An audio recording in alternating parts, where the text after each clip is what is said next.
present one of your most captivating podcasts out there with your host, Prometheus.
Finish him!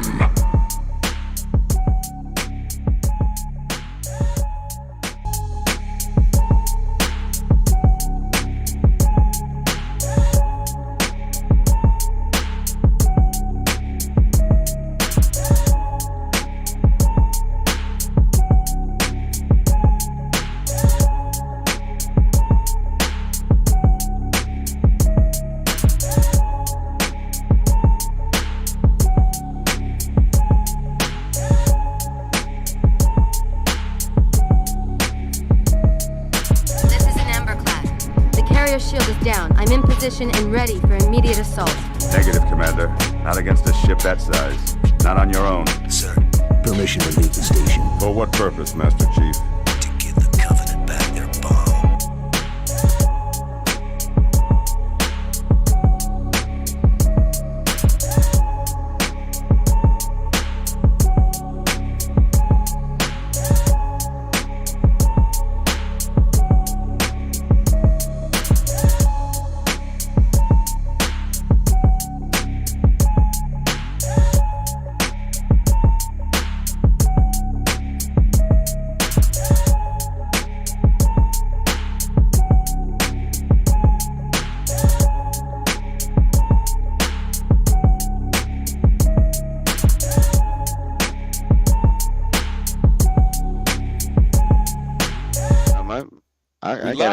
I got a handsome face, so. Well, that's for you to judge. I don't judge dudes. Y'all hear what we started the show with? You should. What? Oh, damn. I'm pretty.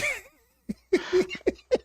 What's good people? Welcome back to the Dragon's Den, man. I already see y'all outside in these streets, in these chats, man. Thank y'all for pulling up. We got some great guests, man. Oh man, this is gonna be it's gonna be a lit podcast because we got some hot and spicy topics. The first one is gonna be crazy, but before we get into that, we're gonna announce one of the new brothers on the block. He really ain't new, but he's trying to blow up out here. It's my man Umber. He represents the Xbox Infinite podcast and the Xbox Factor podcast over there on Boom's channel. Umber, what's good? How you been? What you been playing? What's going on with you? Oh man, I'm glad. I'm good. I'm great. I'm happy to be here with you fellas. Like you already represented, I'm on Xbox Factor and of course the Xbox Infinite podcast, no relation of course, but I got my own thing coming up now, which is what I'm really happy about. And I feel good because it feels like a lot of people have my back. So a lot of support. It feels good. Yeah, that's and as far as what I've been playing, That Diablo 4, man. I Ooh. got through that. Now I'm on Diablo 3. It pales in comparison, honestly. I can't wait to get back to part 4.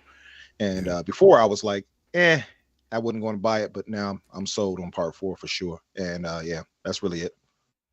That's what's up, brother. That is what's up. That is what's up. That's what's up. Now listen, man, this guy got one of the lowest counts of a podcast that got over 100 and something people every Saturday morning. Now, I don't know if you got your own people out here and that's family members, but I don't know. You and Everborn, Mr. K. Asante from that Gaming Circle podcast. Y'all dudes is awesome. And the support for y'all, when y'all have 500-600 people, y'all still had 100 people in the chat. I was like, what the? I had like 12. So I don't know what happened. It happened overnight. Yo, We got a lot of people in there. Good Yeah, content, absolutely. great points of views, and not bringing the BS. So welcome to Dragon's Den, baby. How has it been? How have you been? And your partner's not here. He out there doing things. I was trying to get that package deal, that odd couple, but it didn't work out. So what's good with you? What you been playing and how you been, man? Oh, I'm good, bro. I'm good. I'm happy to be here. Today's my podcasting day. I had actually the one ham solo on my shoulders this morning. And here we are once again doing it live. No, I'm enjoying myself. It's great.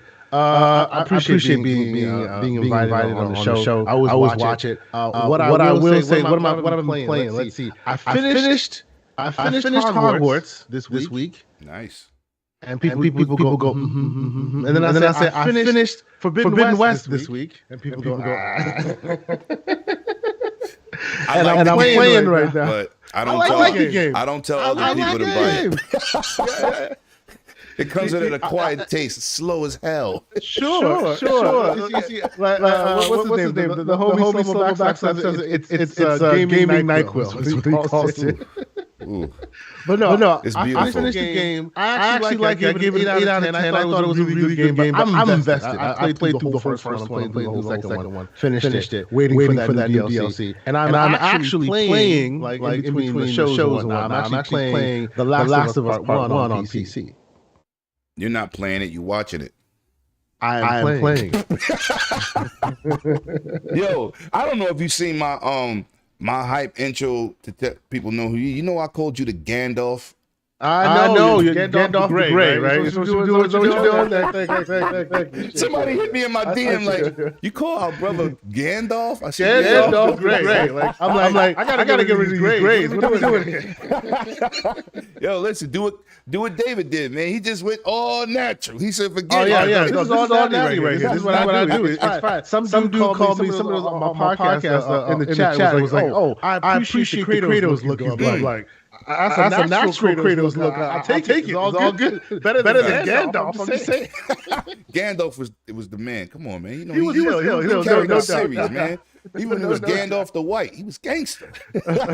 Shout out to the people in the chat, man. I see my man Web Dave over there, man. Great dude. He's another upcomer content creator. Great content, great interviewer. But we have the ultimate interviewer in here, and he ain't no goddamn guest. He's always pulling up at the Dragon's Den. It's my man from TSWS Ham. I make my round solo to these podcasts. What's up, my brother? Yo, brother, thank you again for another invite to the Dragon's Den. I'm happy to be here. And as K. Asante just got done mentioning, I was on his show earlier today. It's a fantastic show. It was fun letting Loke hop in and get messy for a moment. And that was a mess. But we had a fantastic time. But I'm definitely really interested in today's topics. You got a lot of wild stuff to talk about. And man, I mean, I better go grab the holster, bro, because you want to jump out the gate crazy. Yeah, crazy. So let's hurry up and let's hurry up and move on to somebody else. I've talked about myself enough. Crazy. We're going to get into the most electrifying man. Y'all see that fly picture? He's like, yeah, pull up with your chick. I'm leaving with your chick. That's a fact. It's my man, the most electrifying gamer in YouTube. What up, my brother? What's good, PK? Yo, thanks. And thanks for the panel. I'm glad to see a collection of different complexion folks around here, you know what I'm saying? Because they be hating on light skin, you know what I mean? But yo, welcome to the most electrifying channel in all entertainment. It's your boy PK. Yo, I'm glad to have this round of different people because a lot of people are very intelligent and articulate. I like to hear what they got to say so I can, you know, bounce off of their brain here. Let's get it. All right, man. We're gonna start off. First of all, let me shout out to my man from Ignorant Gamers, my man Snow. Shout out to my man Steel. Yeah, I know they was echoing. I just completely forgot because we was having guest technical difficulties because one of them was pressing buttons, changing the cameras. So I forgot to mute their NDI. So sorry for Did we the ever echo, find out people. who that was? Nobody won't admit it. Wasn't me. Wasn't me. Say it. So I know I took a picture of it because I thought it was Oh, fantastic. We gotta put that on Twitter later. somebody, Twitter. some of these, one of these guys had us playing Grounded on a podcast on the low. I don't even want to go what happened behind the scenes. I was just, oh man. But anyway, man, we're gonna jump into a topic that my man PK brought to my attention, and I don't really like touching sexual topics, religion, politics, things of that nature. And I got to get to the other super chats in a minute, but give me a second after this topic. But listen, man, Square Enix, we know they're having financial troubles. They don't support the Western developers really, so they sold them. They don't want Xbox players with their games. They also said yesterday they coming out and they doing even more exclusive with PlayStation, so I don't see how they think they're gonna make money. They also said people are not interested in Final Fantasy series like they used to be, and they're losing numbers. And they also stepped the president down on one of them dudes. But the producer Yoshida had some comments to say about black people in the medieval times in Europe. He said we're not in the game because he wanted to be accurate to the time period. Now, if anybody in this panel could tell me, is Final Fantasy what the title means? Ain't it fantasy? And black people fought in what you call them? The Holy Wars, right? We've been there for 5,000 years or 2,000 years. What does a Japanese man know about black history and culture? Bad enough we had to deal with that dude in Final Fantasy VII Remake. What's his name? Barad? What's Barrett, his name? Yeah. Barrett. Barrett. Yo, Barrett, yeah. I tells you, if I don't trust you, you better, or I'm gonna come get you.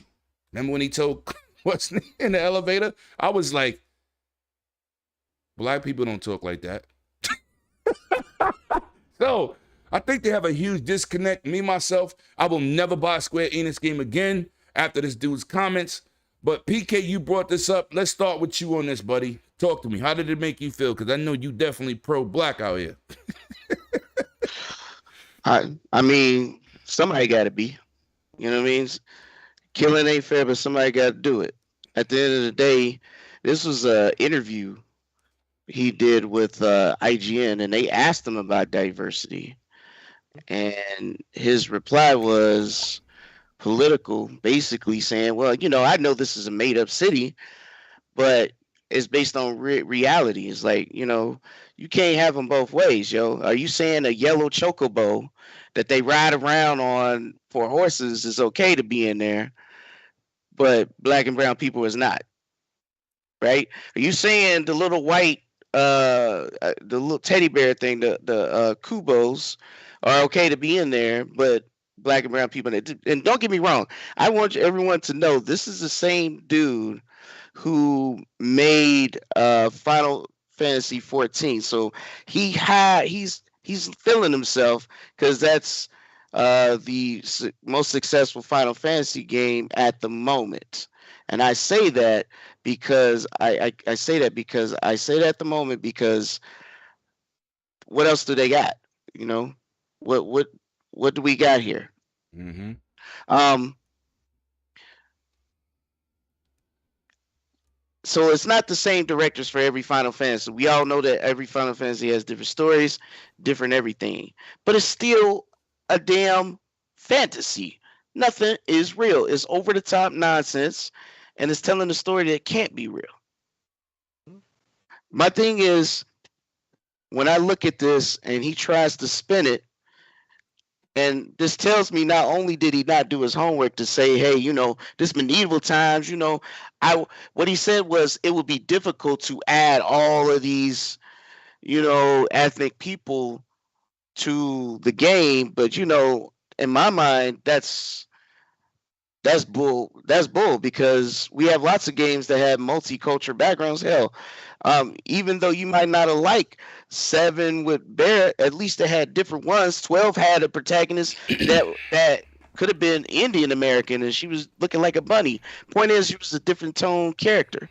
The thing is, in my mind, it's already a problem. What's crazy is I would say the black and brown and ethnic background people love the Japanese culture. We love anime. We love to watch and consume all this media. And karate movies. But how many black and brown protagonists exist? And don't give me, it's not that many people and black and brown people in Japan and all that other stuff. First of all, it's a fantasy. He's basing it somewhere in Europe and making up a city that don't exist. So my thing is, does it really matter at the end of the day? Does it really matter? Because are you saying that because he wants to base it there, and this is the ignorance for everyone, what's in Europe, they thinking is majority white. First of all, it has a mixture race of everyone. And this is 2023. Who doesn't? And this is 2023.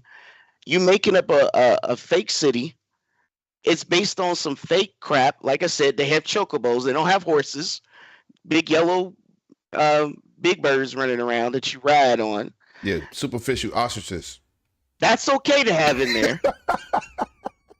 But it is risky to put black and brown people. He spoke of it as if it would be a risk to try and have a representation of a different race in the game. And my thing is, maybe that's the challenge you should be seeking, is to do something never done before. You said it yourself, Yoshida. I need to revitalize the Final Fantasy series. How can you do that if you're doing the same old thing over and over again? And even worse, now 16 don't even have a party. You're doing all this by yourself. You don't control nobody. And then just look at the cap. Only the PlayStation can handle this battle system. Fuck out of here. You're gonna sit here and tell me that, wait a minute, we got PCs that are 90 times more powerful than the PlayStation.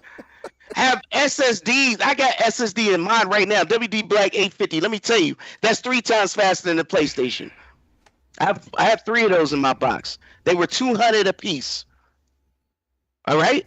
Don't talk to me. Somebody's flexing. Don't talk to me. All I'm saying is, you see how far he capped for the jet. It's like and I know a lot of people say don't play the race card or all that, but until you feel the oppression, don't talk to me. You don't know what it's like not to see people that look like you being represented in media, especially today. Especially today. When you want to root for a superhero, the first thing come to mind is Spider-Man, Superman, or Batman. Get out of here. When's the first time anybody watches say Static or somebody else that was not a copy of something else to represent something else, bro? That's all I'm saying. I'm saying, like, let's be real. The man don't want to do it because he doesn't feel like we represent the idea of what a protagonist should look like. Let's be honest. Not even a background character. Hell, we can't even be sitting on a box in the fucking background, but you can have a damn chocobo.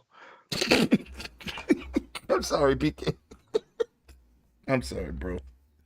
It is funny, but it is sad at the same time. Tell me, anybody, tell me it don't sound real. Anybody. My man out here preaching. Preach For that real, word. No, he's right. I'm not buying another thing from them. Another thing. Let me go to the next. Let me go to one of our guests, man. Umbra, talk to me, man. We don't know if you dark skin or light skin. Matter of fact, are you Umbra or Bushido? I don't know. I'm Dave. Nice to meet you guys. It's a pleasure. Hi, Dave. Hi, Dave. I'm gonna call you Steve because I like you. That's not my name, but I'll go with it. Thank you, PK. So just to clear it up, those chocobos are realistic and authentic. Black people did not belong in the older European. Let me stop. Seriously. That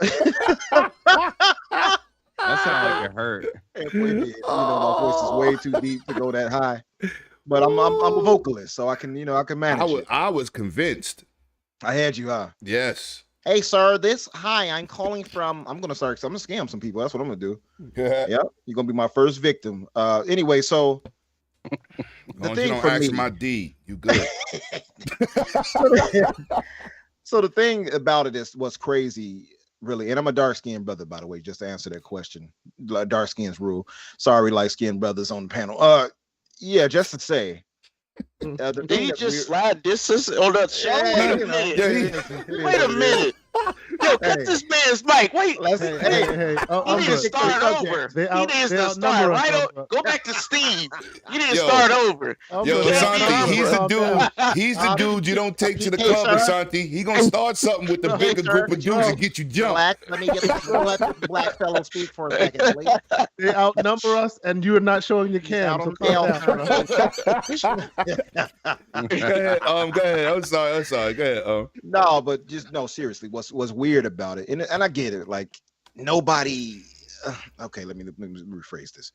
Even in America, a lot of black people, a lot of white people, whatever, they don't quite understand the extent of what black people have influenced in this world. Right? They don't understand the cultures we've touched and blessed. They don't understand the roles we've had historically. So a lot of times it's a lot of ignorance that goes into why they say, oh, this never happened or that never happened. Well, black people were in Europe for like 2 centuries. Yes. Literally. There's literally no reason why historically we wouldn't be represented here. And it being a whites only, forced thing that he went with. I don't really get that thought. I don't think he really understands that either. And I think that's why he said what he said. I think that there should have been better research done. And I think that would have cleared up a lot of this immediately. And I mean, he could have heard what was said and saw the feedback and said, okay, let me go back and change some things and fix this. You could have had some black NPCs in the background here and there, a black role that you had as a white person. You could have changed, like seasoning and sprinkle us around. Yeah, I mean, absolutely, right. The less of us for them, for a lot of them, the better. But like there could have been ways to adjust and fix it rather before it got out of hand, I believe. And it came off as so ridiculous because, like PK said, you got chocobos. You're talking about and the thing that's weird too is Yoshida has this the comment that he pointed out. He said, the story they're telling is fantasy, but it's also rooted in reality. What? Yes. You can't have your cake and eat it too. You see what I mean? Mm-hmm. You either pick one struggle. You can't have it both ways. There's no gray area. Yeah, you're saying it's fantasy, but then it's rooted in reality. But if it was rooted in reality, you wouldn't have chocobos, and you would also have black people in there. Exactly, not just black people, but all other the spectrum of color ethnic black people. I mean, come on, bro. Yeah. And it's a Final Fantasy game. You can make the shit up even if it wasn't real. Yeah, that's true too. Like that's I just want to state something to y'all that people might not know. Europe, between blacks and whites, is the most dominant interracial marriages on the planet. Just saying. It's one of them for sure, right? That's why when he said that, I was like, it's weird because you got to remember, even back in the Holy Roman Empire even had black rulers. People don't know that though. Like we're not taught that in American schools, really, right? So I can imagine in Japan and all of that, they likely don't know it. You know what I mean? I've been to Japan. I watched ATV while I was there on a rap tour. They was doing shows with blackface. Yeah, see, now that's a good point you just brought up. See, they do that and they don't quite understand how they don't understand. Bad but it they is. was doing it Regular TV. I'm It's not sorry, even- I'm it's not sorry, even I'm just sorry, guys. blackface, And right? I ain't They- trying to cut you off there, Umber. I just want to mention something, Lemon. I'm not giving nobody a slide. You doing business with American people. You better come correct. Don't you Yes. ever come over here and try to take our money and then disrespect us at the same damn time. You Mm-hmm. lost your mother's thinking mind. Go ahead. No, I'm with you on it. I'm just saying, like, and I'm not, trust me, I'm not excusing him at all. I'm just pointing out that cultural differences is one thing that is drastically in need of repairing over there. They need to get in order. And like 108 just pointed out, like Lemon just said, that the blackface thing, they see that and it's like, oh, it's okay. They think that's an okay thing to do, right? I saw some stuff where they've had toothpaste with like pickaninnies on it and stuff like that. In Spain and stuff like that, it's even worse. Like they have, I think they have a march or something like that, if I'm not mistaken. I forgot the name of it, where they march around and all of them in blackface. Like it's overseas is all out of whack. I'll just put it to you like that. And people think that, racism is an active thing. No, sometimes it's subconscious. It's something you don't quite understand. You know what I mean? And it's something that people pick up and carry on without quite understanding it.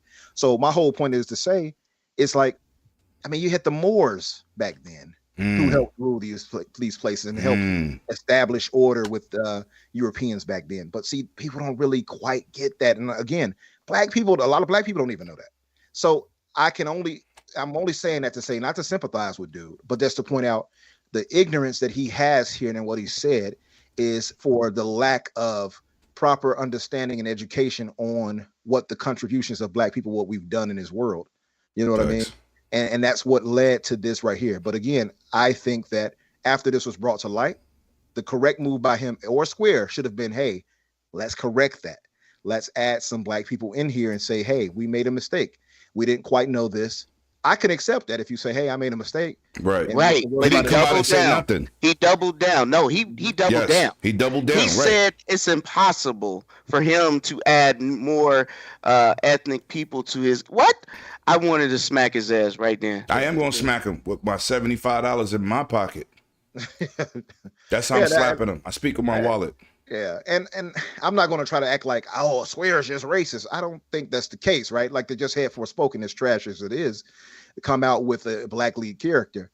However, you see the new diversity person they bringing in for the DLC. But anyway, I'm just saying that I'm not going to go as far as say, oh, it's Square, this, that. But I'm going to say that for sure they're ignorant as hell and they don't quite understand things. Oh, they definitely are. Yeah, and right now, I would put all the blame on Yoshida right now. I'm putting the blame on Yoshida because he said it. Yeah, it's on him ultimately, and that's why I said it should have been something. But then it falls back on Square, right? Because they're the parent that's company. the mother company. So they got to say, hey, all right, let's zip you up real quick and let's fix this by at least trying to address that and by adding somebody in. Hey, we made a mistake here. We didn't know the complexities of the past, and we were wrong. And he forget misspoke. adding people. Just don't make that mistake again, and make sure you do your homework for your next game. Yeah, that could do that too. You know what I'm saying? Take some responsibility of your lack of knowledge. Absolutely. There's a bunch of ways they can go about it by trying to acquiesce. I would say adding us in there before the game releases would be the best, just to say, hey, we made a mistake. We're going to do better going forward. We changed a few characters that, and I can see some people being mad. Oh, look, see, they forced the race change. Listen. I can There's see a that whole bunch of happening black Japanese kids over there, thanks to the naval. True. That's okay. True. We got one right now on the Lakers. Oh yeah. Rui. Absolutely. So right. I mean, yeah, my biggest thing Hachimura. is His name is Rui Hachimura. Rui Hachimura. I never knew about it. Yeah, he's on the Lakers, and the boy can play too. Okay. All right. Yeah. He's a product of that Navy work. Anyway, let's move on to I'm not gonna call you Gandalf. Let's go, Asante. What did you think about this? I think this was discussed. So just give me your points on this, brother. Yo, I mean, when I read some of this, I ruined Ham Solo and Luke 7's show by posting it in there and go, no, y'all got to stop talking about whatever you're talking about and read this. And I blew the hell up. Now, and this is an old article, let's be clear. This article has been around, but it keeps resurfacing, and there are more nuggets that keep coming. Last year. That's right. They keep coming out on it. So myself and a few other black creators on them Twitter streets and in the gaming community have had conversations about this for a while. Like me and salute to the man Slow-Mo Backslap. We've been talking about this for a while now, right? How they deal with black hair. He actually released a great video about all the ins and outs that comes with doing it correctly and how people are forgetting about are giving it short shrift usually, right? This specific situation, I am coming at it from a bit of a different perspective, okay? About the whole where we come from, I'm basically a European, if you will. I was born in Germany. I speak Dutch. I spent most of my life in the Netherlands. Dutch. Yes. So like I know how they are because I've lived there for years, right? Mm-hmm. I'm a 42-year-old man. I have a lot of experience behind me. Now, I'm not the oldest dude on the block, but I ain't spring chicken. It is what it is, right? I have always thought, and Umbra says, I won't come out and say they're racist. I have always thought that Square as a company has an agenda. Every time they speak about people like us, they don't have the best to say. I won't say all of that, but I'll leave it at that specifically. Why? Because we've already spoken about Final Fantasy. There are actually multiple Final Fantasy characters that are very shuck and jivey, very, very stereotypical and bullshit. Like it's just what they do. And then it's a horrible depiction of black people. Exactly. Horrible. Oh yeah, 100%. And then people go, well, what about Forspoken? Yeah, Forspoken is the first time they actually rendered a character properly, and within the first 5 minutes, she's held at gunpoint. She's got a rap sheet a mile long in the first 10 minutes of the damn game. So what are you trying to say? Well. Let me just put this out here. First of all, in that game, Square didn't even fucking support that game. They left the developers by themselves. They did the same thing to Marvel. Yep. Yo, and all I'm saying is, what do you expect for this game to turn out when you don't even support them? They brag about working side to side with PlayStation to develop 16. They just finished doing it yesterday. We're going to continue to do exclusives with them. Well, that's why you continue to be bankrupt. Why don't you just sell your pussy to PlayStation? Let's just be real here. Forspoken specifically is also a very weird one. Like on PC, they have a very, very close relationship with Microsoft. It's their first direct storage game. You can literally buy it on the PC Windows Store, and it has Xbox achievements day one. Which exclusive has ever had Xbox achievements day one? That's just weird. But no one's really talked about it because let's just be honest, that game is trash in general. The game is terrible. It costs way too much for. No, I mean, I was going to get it, but once I seen the required specs and how bad it ran, and listen, I don't go by, and I'm sorry, I ain't trying to cut you off. I'm just saying I do not listen to anybody, any of the so-called critics on Metascore, all that. That is garbage. You want to see how a game is and see authentically how people feel. You go to the Steam and you see player verified purchases and how they feel about how the game runs, etc. Listen, I'm saying that's how you know, because there'll be thousands of verified purchase people giving you their opinion. Right. No, but and that game in general came out and did what it did. And I've had some time with the game, and even in there, I think I feel an agenda. Maybe I'm looking for it. I don't know what it is, but I feel that they have something to say, and it's usually not in our favor. Okay, and to PK's point about them being seemingly a little lazy, I have one example. How about Sucker Punch, who spent so much time, and I'm talking, this is a California company, a bunch of, presumably white people, if you will, right? Spent all this time, did the Japanese culture so well that Ghost of Tsushima is held up in high regard to Japanese people because they did it so well. They spent so much time respecting the source material is the word. And the place where it came from. You know what I'm saying? Right. They have a history of this. So to me, when I read that, I was like, oh yeah, par for the course. They have a history of it. Now, where I get animated is when I put it on Twitter and it blew up and a lot of people responded this and that. So many people that look like me were quick to jump in front of the damn bus. Yes, the they defense was. Squad. Yeah, that is my issue. I do not understand where the first time I posted up one of the first people, and I'm not going to call him out. 100%. Maybe he was. I don't know. I'm not gonna blast him like that. But needless to say, the first response was, "Oh, were there any black people in Fable? Seriously? Is that what we're talking about here?" First off, yes, there were black people in Fable, but this is not a console type situation. No, they always want to change the narrative because they want to kiss ass. I don't understand. I just don't understand why it is that like a group of a publishing house can show such disrespect. Yes. And still you're clambering over yourself to come and protect them at any and every turn. It's just wild to me. Look what they did when that one game got canceled. When Phil fired them for wasting his money, and they ain't had a damn game for 4 years. They still take up for that. Yeah, to this very day, absolutely. Like when you get bitten by a dog twice, the second time is your fault. Yes. Right? Yep. It's what they do. I have put that in my mind. Square does that. That's not me. That's not me over here telling you don't buy their games. You do what you do with your money. It is what it is. I played Final Fantasy VII Remake, and every time Barrett came on the screen, I feel like throwing something at my screen, and I'm out there. See, I've been saying it since I bought it. Every time. Since I bought it, I see, yo.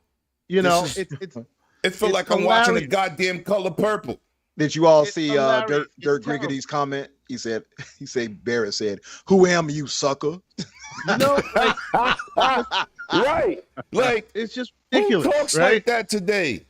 Doesn't mean that I'm telling you not to play it. You do you. I even played it.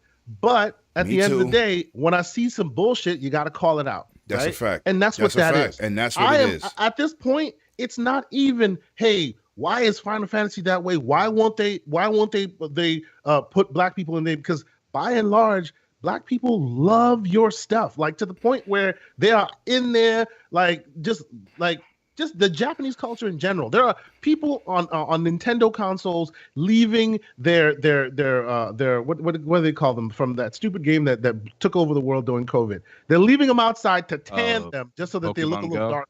No, not Pokemon Go. This was during COVID. They're tanning characters so they're darker, so that they can see themselves reflected in the game. Otherwise, you won't have a darker character. They only offer lighter skinned characters. But they're still doing that, still playing your game, but you can't respect them enough to represent them correctly in your game. Right. I think there's a problem there. My issue isn't even the developers. It isn't the publishers. They do what they do. But at the end of the day, what affects the most? It's the pocket. It's the money. Yep. Right? And you're still giving them your money. Why the hell do you look like me and are ready to defend them and their bullshit? Right. That is my exactly. Right. Let's move into my man Ham Solo. Let me get this super chat. We got a lot of them. I mean, not a lot, but we got one from the beginning of the show from Jerry, my man Jerry Mack. One last thing, just one quick thing. Yeah. The last point I really want to make on this, and then I'm done, is, and then you hear them say, we think the JRPG, the word, is a pejorative. How about you fix your black people problem before we talk about anything? Shut your damn mouth with that. I will call it JR, and I meant that in a supportive way, because anybody that talks JRPG, they usually say it in a very high. They speak highly of it. They got this entitlement mentality they're trying to meet right now. All of a sudden, well, we don't think JRPG is a word that should be used. How about you fix your black people problem before you wake up and start talking? Like, shut up and sit down. Yeah, facts. I'm sorry. Facts. I'm done now. Nah, you're good. You're good. Hold on. No. So, listen, we got. Go to Ham, and then before we start the next topic, let's bust him down. All right. Yo, Ham, talk to me. And first of all, people, that is his smiling face. Just saying. Go ahead, Ham. Talk to me. All right. So anyways, yeah, this is wild. This is a wild situation that, has unfolded, because this is, you said this has been like a year, right? Since this is pretty much just happened. But like, things just keep coming out a little bit more. It gets just like we're starting to see the roots and whatnot, and we're like, oh, so that's what's behind the curtain. Oh, damn. Great. Still, it's been how long? Still, huh? That's cool. Mm-hmm. All the years around black people, they still can't get it right, huh?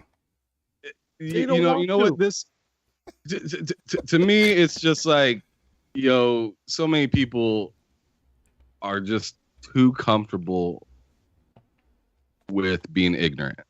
Mm-hmm. And in my opinion, it's just like you see Final Fantasy has made a name for itself for what, like 30 plus years now? Going on 40? Mm-hmm.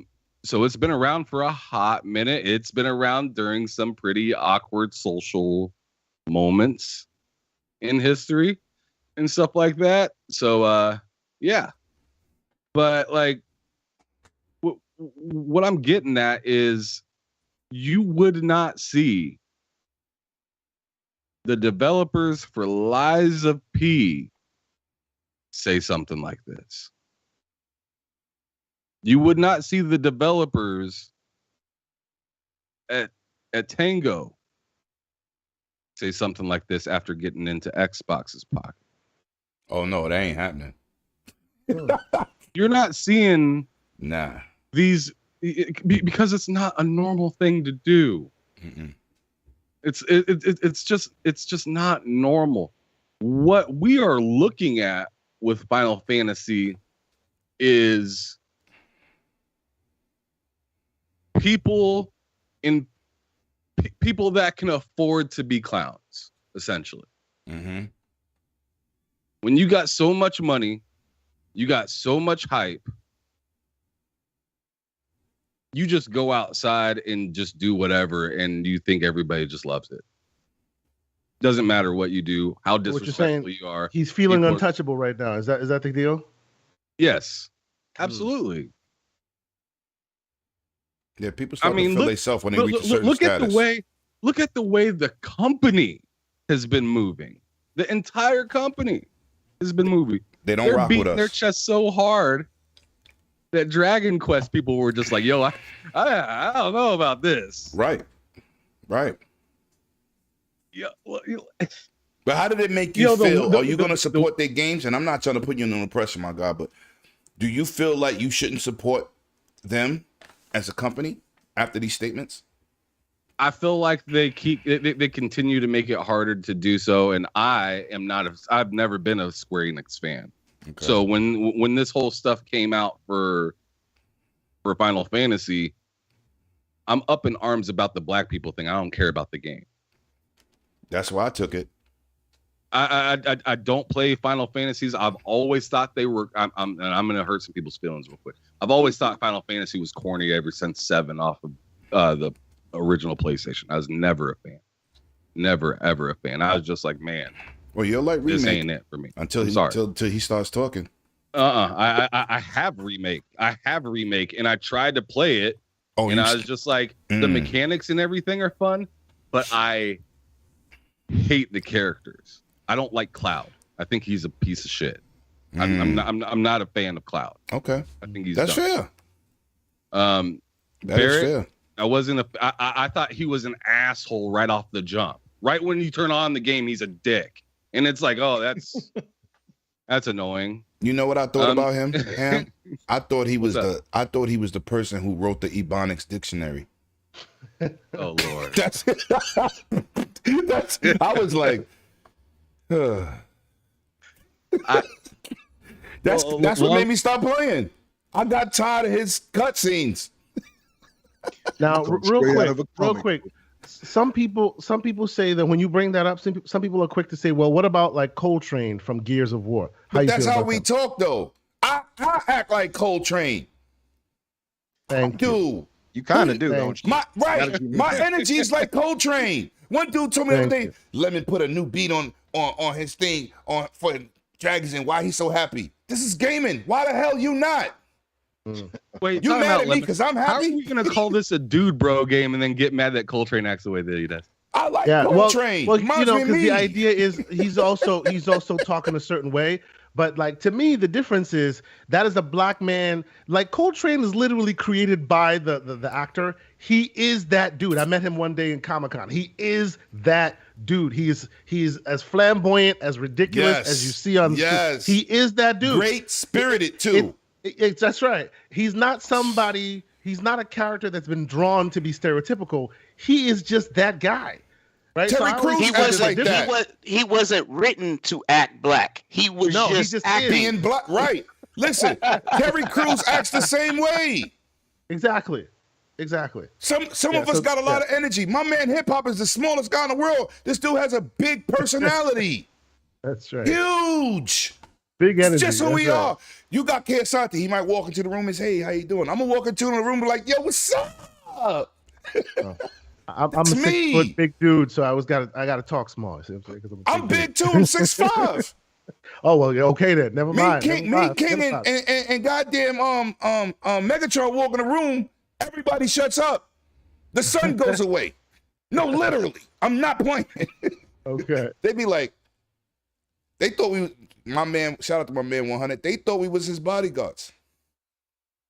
Wow. No, seriously. Like, they was like, you had to bring bodyguards? Who are you? He was like, these are not my bodyguards. These are just my friends. These are my friends. They was like, don't worry about oh, okay. They felt a little better. They thought, like, 100 is a special guy, but he wasn't that guy. You know what I'm saying? You know I gotta do his voice now, right? Okay, bro. These are just my friends, player. What you talking about? You know I keeps it 100. Oh Lord. There you go. Yeah, that's how that boy talk. That boy crazy, but 100. listen, I'm still coming in, and like shout out to my man Cognito. He says, yo, we missed you with PAX, man. Your energy is crazy when you walk into the media room. Everybody goes, damn, this guy's happy. This is gaming. You're supposed to be. I'm always on 1,000. Anyway, I'm sorry. But, you know, Coltrane is cool. He's definitely black, though. Oh yeah, 100%. 100%. But he wasn't written to be black. Right. He just acts. Yes. Mm-hmm.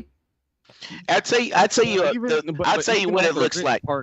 But even on the written part of being black, Kay Asante, I believe on your show you guys talked about it earlier.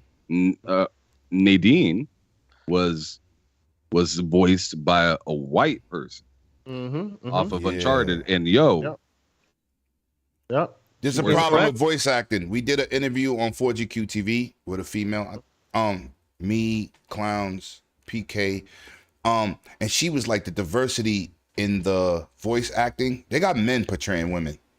They got people who don't know the background of the character. Women portraying men. In a lot of anime shows, it's confusing. The minorities are not really represented properly. The pay is not good, right? She went through a whole bunch of stuff, but she was like, "You got white people playing black people. Yeah, a white guy can't be portrayed by a black man. It's just, it don't make sense." And a white guy can't be black. You could try to switch your voice, but it just doesn't feel proper when the people know who's talking. You feel what I'm saying?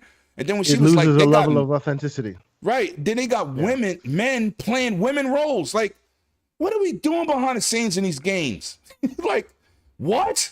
Yo, she schooled us so much with the diversity, the male dominance, the uncomfortability to be a voice actress. I was like, you should change your profession. This seems hazardous. Like, damn. But she told us a lot of stuff. I learned a lot during that interview. That's a fact. I didn't know it was like that. And when you don't know stuff, we're gamers at the end of the day. All of us here, we're gamers. We do things out of passion, right? But let's be real here. We don't know how everything is made. I go in spaces and Umbra has been in there and I listen to dudes talk and I'll be like, which one of y'all actually spoke to a developer? Because y'all got mad thick opinions and y'all don't know how these games are made. Y'all criticizing developers. DICE don't own fucking Battlefield. They work. Yep. A lot of them don't get paid more than $60,000 a year. That's the good pay. Come on. You blaming them like they own their titles like CD Projekt Red. They own everything they make. They're working for themselves, that big team over there. They have bosses, but it's still CD Projekt Red. When you work for Microsoft, when Activision is bought, they work for Microsoft. It's just what it is. Stop blaming these developers like you think they have total control like a indie developer does. It's not the same ball game. Please stop getting out here criticizing the developers and their work because you don't really know what it takes. If you ain't sat there in none of these shows and sit down and get a behind the scenes conversation, people in these spaces need to pump their brakes with the disrespect on saying what these developers, they lazy. Ain't no developer lazy. You don't even know what it takes to make a game. And if you do, please get out here and show us by example. Game Freak is lazy. I'm just going to go out there and say it. They are. This guy here. Anyway, Han, was you done? Because we got to get to these super chats and move on. Because we got some topics for y'all asses. You was done? I'm good to go. Let me go with my man, Gerald Mack, man. Shout out to him because I saw your video this morning. No, that was yesterday. You was walking in the cold. Shouting out Kay Asante and my man Everborn. And damn, I wish he was to the man, Gerald Mack. Yeah, Gerald Mack is very supportive, man. Shout out to my man. He says, $5 super chat. He says, shout out to the panel. No, shout out to the Pantheon panel. Salute, gentlemen. I'm in the building. Yes, you are. You are definitely. Let me go to the next one, man. Get these out the way so we can continue with these topics. John TJ, my guy. Hi, Lemon. Hi, panel. Finally, you are live. Damn. We was a little late. Yo, one of these dudes came in here. You ever play one of those games? You got to figure out who the spy was on your team and he's killing everybody? Somebody came in here, killed it. Yo, it was crazy. I don't even want to get into that. Derek Griggity. What is it? What up, though, y'all? And he said that in a black voice. That's a shout out to Dirk, man. Let me try that. What up, though? Go ahead. Get to that last one by John TJ PK. That's a $20 super chat. Then we can move on to these topics, man. I'm sorry we got to these topics a little late, but we started a little late and wanted to get the show on the roll. So $20 super chat for Drawn TJ. Thank you very much there. The creator sounds racist. I say treat people how you want to be treated. We shouldn't be talking color. We are human, bleed red. And if you're human, talk to Umbra or Lemon, I call them by their name, not by the color of their skin. Facts. I just want to say my last thing on that situation. I don't like racism. I don't like people talking about sex. Like when these people had the problem with Hogwarts. I ain't get involved. Right? But they have a right, but that don't got nothing to do with the developers in the game. How the owner of the books feel. The person who wrote the books. You understand?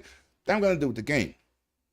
And some things, everything is valid. If that's how you feel, everything is valid. But this is gaming, people. Religion, politics, racism, sexism. Leave that stuff alone. I got people still today who's not speaking that I know personally because Donald Trump got elected. We talking about people that podcasted together. We talking about people that hung out together. They got different opinion on politics, and the relationship has changed. I'm not losing none of y'all friendship because you a Republican or Democrat. It's not that serious. And a lot of people take things to heart. You could be Muslim. You don't eat pork. I eat mad bacon sandwiches. We can't be friends. You see what I'm saying? It's everybody. That's why we different. That's why, we just different. And you have to accept that. If you can't accept difference, go stay in a space by yourself. I live in New York City. We are nationality gumbo. You start some black and white or Spanish and black or some craziness on the train, you gonna get your ass whooped by the whole train. There's not gonna be whites versus blacks. It's gonna be whites and blacks beating your ass. Just wanna tell you. So if you ever come to New York and you wanna act funny style, and I ain't talking about Long Island, upstate. I'm talking about the 5 boroughs. Really 4, because Staten Island different, where Wu-Tang came from. You don't want to get arrested out there. The other 4 boroughs, it's different. The racism don't pop out here. You don't get your head popped off. Anyway, let me get into another super chat. Shout out to Mr. Man. I hit him up. Yo, shout out to you, brother. I hope you heard that segment. I can't tell you what to do, my God. I know you support me. You rock with me. We spoke personally. You my God. What up, 108 and family? Looking forward to the podcast. I appreciate you with that $9.99. That sound like a what you call that, home shopping network price. Shout out to my brother, Mr. Man. So you know, just is what it is. But let's get into these other topics, man. I want to get into another juicy one because I tore this dude head off this week. And this is what I tell y'all about humble people, right? We're going to move into this topic talking about people who think they better than people. That goddamn Greg Miller from IGN. Now, first of all, shout out to this dude that used to be on this podcast, Six Slayer. He brings to attention because I made a laughing video laughing at Greg Miller, insulting the PlayStation, bigging up the PlayStation and insulting the PC gamer on why Last of Us Remake doesn't run on PC. Now, he went out here and he said some very derogatory statements in the first video, but the second video, he tried to pretend like y'all was stupid and showed you this is how you press a button on a controller. And look, it just works because it was designed to play on one system. I told y'all to get this. Then he went on to say, and I'm going to show you something else that might shock you, that's revolutionary. This is a bar soap. Now, I know most of y'all PC gamers ain't washed your asses since your parents gave you baths when you was a child in the tub. And I said, okay, the first video, you could say he was picking fun. Now, you just being downright disrespectful. Now, me, I've seen you at both E3s. You're not that type of motherfucker. But you real tough behind that fucking camera. I don't come out here and attack nobody, but I felt, being that I beat up the bullies all my life, I'm gonna fucking talk to this bully. So I was attacked by this kid or this dude in a 5x5 apartment named Bunty in Australia. Shout out to Six Slayer for bringing it up. And I said to him in my video, do you know Greg Miller or you just up his ass? Because I've seen him and he's not that dude on camera. Now, I'm not here to bash nobody, but you put yourself out there. When you get into social media and we say things, it could be Asante, PK, Umbra, anybody on this podcast. When you say certain things and you bring certain attention, you kind of get what you ask for. So with that being said, I'm going to go straight to you, Asante, because I know you don't go out here and do terrible content. You don't talk about nobody. We talk about gaming. But what did you think about this disrespectful action from this clown? So when he speaks to the PC audience, he's speaking to me. Like, I play mainly on PC. I play on Xbox. I have a PlayStation. But do you wash your ass? By the very nature, I'm not even going to dignify that one in response. Because, like, I'm not in his words. You know. So woo, I was like, and I will also say I have seen a lot of Greg Miller's content. I remember him from the IGN days when they first became part of Kind of Funny and all of that. And that's his shtick, right? We know that. That's what he's been doing. He's been trying to say that for a long time. But and people found it funny. And like, by and large, it was funny to a certain extent. Mm-hmm. But at some point, when you get to a certain level, and maybe I'm being too, I don't know, I guess the word is Pollyanna about it. I don't know. But when you get to a certain point. I just want to say I can't spell that. And I'm a very smart guy. I never even heard that shit before. Stop it. I'm about to get out my Webster dictionary on my phone. When you get to a certain point where you become the representative of a body of people, right, you have responsibility to always calibrate your thinking, right? You can say whatever you want. You know, I can say whatever I want. I'm just a little dude on a little channel or whatever. A lot of us can do that, right? But when you reach a certain level, right, it is incumbent upon you to think twice before you open your mouth and say something stupid, right? You're out there having a good time. You're out there just, like the first thing he said there, that was a little bit funny, and we moved on. Ha, ha, ha, moved on. And then he actually made a whole video about it. That second time, I was like, okay, yeah, now it's going beyond the pale. Because first and foremost, if you have any smoke to deliver, it should be to the developers who chose to release that product to then screw their consumers, right? And let's be clear, right? Let's keep it 100. Less than 24 hours after that thing was released, it was patched. And I'm playing it, and it's fine, right? Maybe the 1.0 was trash. Like, the same day it was released, I downloaded it and started playing it, and it was fine. So it's not to say that, oh my God, it's the second coming of Cyberpunk. It's ridiculous. None of that's that important. And even his statements are not that important. What bothers me is it's that idea of you could take the boy out the hood, but you can't take the hood out the boy, right? In this situation, you could take a moron and elevate him to a certain status, but he never remembers that he is now a representative of many people, and maybe because of that, he should possibly think before he speaks, right? You'll rub people the wrong way. You say stupid things that aren't important. That's, it's not that serious, but it's just concerning that these are our representatives, whether we like it or not, in gaming. Facts. You know what I'm saying? Facts. That's a little bothersome to me. It's that I said it before. It's that adage that Spider-Man uses all the time. With great power comes great responsibility. Yes. Whether we liked it or not, you now have great power. He can pull almost anybody from any industry and have them come to his show, and he's the representative. He doesn't have to. He don't have to be a disrespectful dude. You way beyond that already. And you could be funny. I'm with funny. When I do my Pony Master skit, right? Clowns told me, you console one. I said, I ain't say nothing to a pony. I'm talking to David. Gaz. Colt. These are people I know. I don't never attack somebody who's a pony. Not once, because your intellect is not high enough for me to discuss nothing with you because you're stupid. Just like an Xbox. I don't talk to them either. I support Xbox. But I also got a PlayStation 5 and a VR too, so I ain't just getting out here shitting on shit I spent money for. But that don't mean I can't be funny. I can't express my, whatever I feel. But it was disrespectful what this dude did. The second video, I was disgusted. It's like when PK brought that attention for that topic we spoke about last. I was on the show and I went off for like 15 minutes, right? I said, let me just go read this. And then everybody said, yeah, let me read it. And then when I read it, it was worse. But I do my homework. You just don't want to go off because somebody say something to you, but this dude did it twice, and I had to say something. This is my point. This is exactly my point.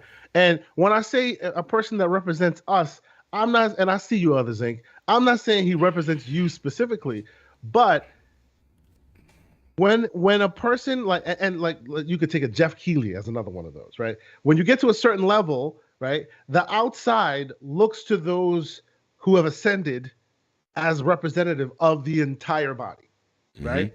Whether they know you or they don't know you specifically, they represent you to the outside world, right? They can get people you can't get. They can talk to people you can't talk to, right?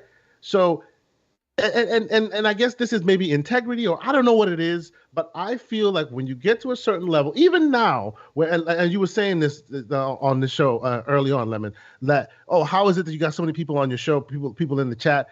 It makes me be very cautious in how I speak and what I say, because I don't want to just come out there and insult people, right? If I'm giving you information, I got to check and double check and make sure the information is accurate. Why? Because you have chosen to respect me enough to bring your eyeballs and listen to my channel to watch and listen. Facts. And because of that, I need to do my due diligence. I'm not going to come out here and go, you dumbass PlayStation. Yo, you really light-skinned.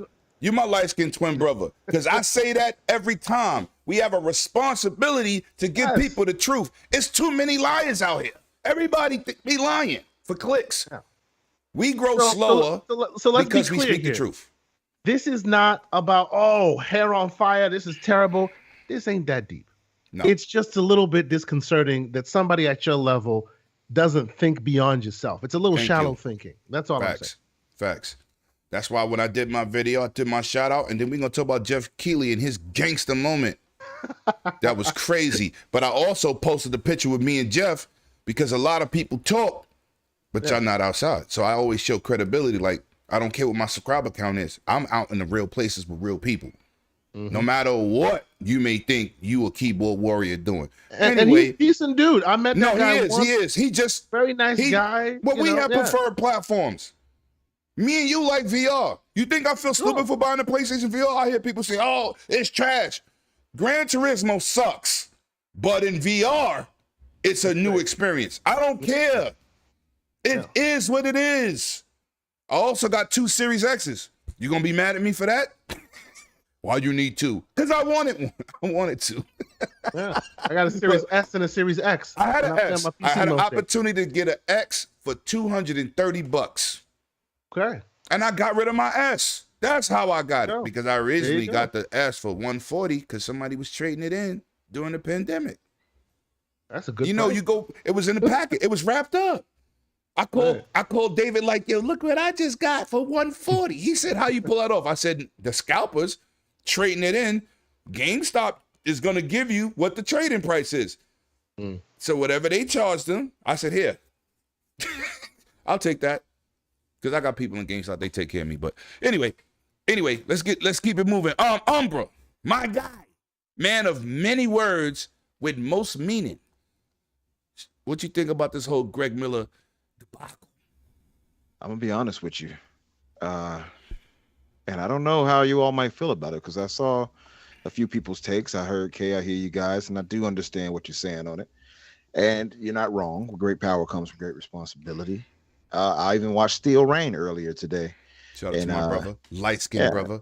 Shout out to Steel Rain. You know, light skin. Are we gonna do that now? Are we gonna light do that now? skin? Light skin still behind us, dark skins though. But it is. What it is. We the reason y'all get them numbers in the clubs, because the chick come over to talk to us, and then I say, these are my boys.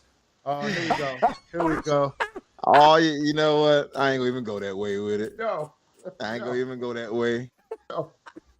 But I'm gonna take a bit of a contrary position. Please. I guess Go. That's fair. I guess it's because I don't give a damn enough. I'm just gonna be honest with you. When I saw him make that, I laughed. I'm like, oh, okay, ha ha ha, little joke. You know, I thought it was. To me, I have seen enough of our Hoove brothers to know that's exactly how they talk. So when I saw it, I'm like, oh, he's making fun of them. That's what I thought. That's honestly what I thought. I didn't see his follow-up. You said he had a follow-up. It sounded like, oh, yeah. I didn't see that. So That I went can't left. comment. Doubled down hard. Yeah, that That's what I was. missed. The first one could be funny. The second one is Right, when if you're gonna get offended, that's when you get offended. That's what I put in my video. I said, listen, I gave him the benefit of the doubt, but this is what he does next. And then I dissected the video, and Deuce is like, lemon. I said, well, this is him saying it. I'm just talking over it. I see. So I missed the second one. Again, it goes back to my thing of I don't really care. Like, I don't really watch him like that. I've seen like maybe a few of the episodes on YouTube and everything, but they're mostly PlayStation guys. I'm an Xbox guy. So, you know, it's no shade to PlayStation because I have one and PS5 and everything, but Nice. I just don't really listen to their podcasts like that. You know what I mean? Oh, So I again, don't either. yeah. So to me, it's like, it's whatever, honestly. So when I saw the first one, I kind of chuckled it off like, that's great. Hey, sound like our Hoove brothers. I thought that's what he was mimicking, honestly. I thought that's what he was mocking. So to me, I just thought it was him kind of being tongue in cheek, and I left it alone. But then, you know, I saw so many reactions and I'm like, I don't know if it was that bad to me. I'm just going to be honest with you. You know what I mean? But, Yeah, and I'm just saying this from my perspective. And that's, You got to watch that second one, bro. Yeah, I got to check it out. I mean, Yo, and he was respect talking everybody's to people opinion, you know? like they was stupid. I see. And then he said, and if you have somebody that live with you that's smarter than you and has a PlayStation 5, I said, yo, dude, you are literally disrespecting people now. Like, that's not even funny. Yeah. You know, I'm 51 years old. That shit ain't funny. In my hood, somebody's fucking you up. Like, nobody's gonna take what you just said lightly. And when you have an audience, right? What you say to people and how they accept it is two different things. Some people say, "Oh, it's not worth somebody punching him in the face." You don't know how it made that person feel. Because remember when back in the days we was watching The Simpsons, and they had that episode of that PC gamer, and they showed the crack of his ass and flies flying around it, and he had carpal tunnel. And that was not a good look for PC people. People that played PC games did not like that joke. I laughed. I have a monster PC, but I laughed. I'm not a PC gamer though. You understand what I'm saying? I'm not a dude like that. But somebody like that is gonna take offense to that. So it's like, you can't depict how somebody else gonna take that. That's true. It's wrong. Yo, listen, I'm a funny guy. I'm the champion on my block of cracking jokes. All night, wintertime, 10 below, we on the corner cracking jokes. I get that point. But there's a line you don't cross. Yeah, and I hear you on it, right? Like you said, nobody can dictate how you're going to react to whatever. And you can't have somebody dictate how somebody reacts to disrespect. My thing is, though, I guess I'll just keep it short because again, I don't care about him enough or what he's talking about. And no disrespect to the man, I just don't listen to him like that. But I saw the first joke. You shouldn't. Oh, yeah, that's what it is. Ooh. Oh my God. Yeah, because I don't watch him either. Oh my God, you scared the white back on me. That was aggressive. Wow. Woo. Yeah. Oh man. Oh my God. But no. No, but seriously, I don't listen to this dude enough. So it's like I didn't care that he said it. It's like honestly, it's like seeing some of these dudes on Twitter saying what they say. I just keep moving. It's like yeah. My block button's on full effect. Yeah. Honestly, that's just how I feel about it. But respect to everybody's opinion on it. I respect that. Let me get to the super chat before we get to my man PK and the happy face Ham Solo. Happy face. Geeks with Cash, yo, shout out to my man. We got to talk behind the scenes. We got to talk about some spaces on this podcast for you. Get a little situation, but gotta go all. Have a great stream and good night. Shout out to you, my brother, man. Yo, listen, click on his name, follow his channel. He does a lot of great, good content. He's a GUG brother. That means Gamers United Guild. Definitely a spot when you want to check out some good, low-key content creators that really deserve more support and respect because all they do is good content over there. Facts. PK, we know this is your man. We know y'all hang out. Y'all part of the, PlayStation Nation, where you get all your achievements and trophies. Talk to me, PK. How did you feel about this clown's comments towards the PC players? My original question is he serious? Mm-hmm. Is this really a joke or is this intentional? Like I could feel maybe the first one could be seen as a joke, but honestly, doing it twice makes me see it differently. Mm-hmm. And the reason why I look at it differently is like I could care less about him. Like I'm with Amber and anyone else. Like I don't really watch their content because it does seem a little slang anyway when someone showed it to me. It does feel like it's a little slatted towards PlayStation, and it's like if you that hard up, why are you dismissed from IGN again? Somebody? Nobody? He got fired for lying about some BS. Okay. Promoting some PlayStation stuff over Xbox, and he really put them on. He put them on Front Street with a couple comments, and they wasn't taking his BS no more. You mean they don't want their brand damaged by his BS? That's a little different. He's been doing this for years, so it's not like this is first time or he's been antagonizing people.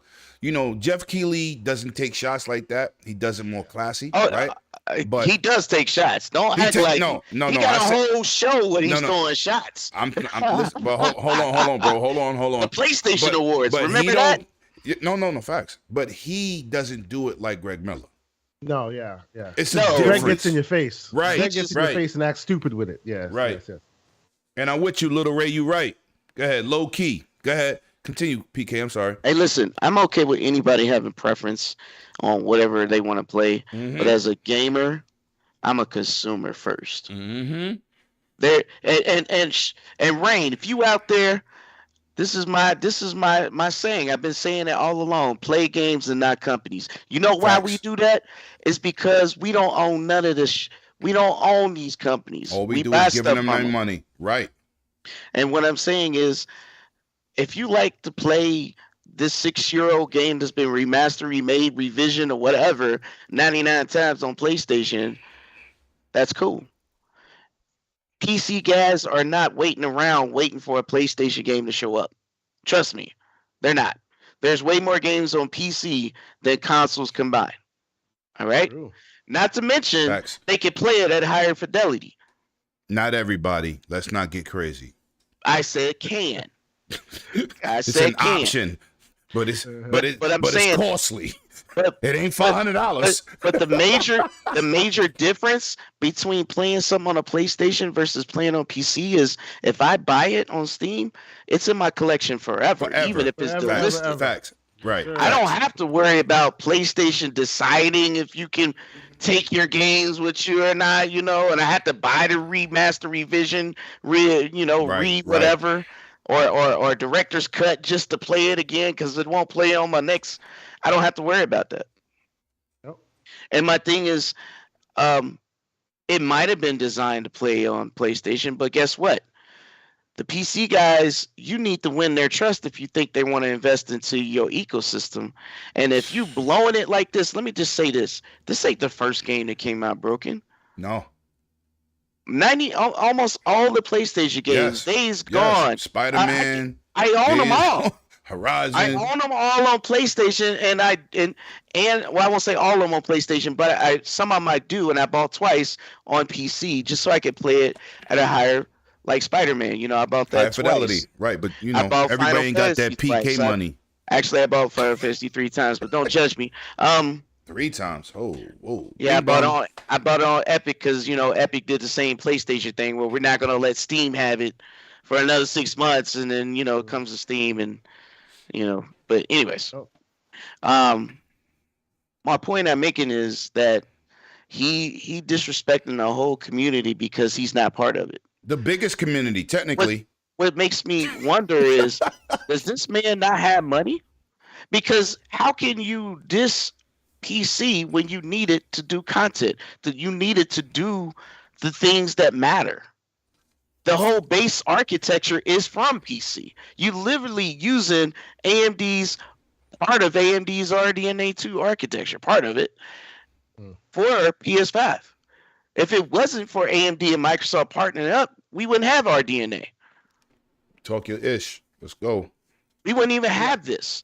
So I think he's speaking from a place of ignorance and trying to make it like he instead of understanding that stuff. And I don't mean to cut you. Like I'll probably watch more of his content on here than anybody else. I suspect. No, I'm pretty sure he's been doing this for a long time. I just know who he is. Yeah, but look what I said, Asante, in the beginning. I've seen you at E3, buddy. Yeah, I've walked exactly. past you. Yeah, I've seen you look like, damn. You understand? He's ignorant. You're not that guy. And you that guy when you got that cell phone in front of your face. You that guy then. You not that guy in real life. Stop. Yo, let me just say this. Sony has to prove themselves to the PC market, not the other way around.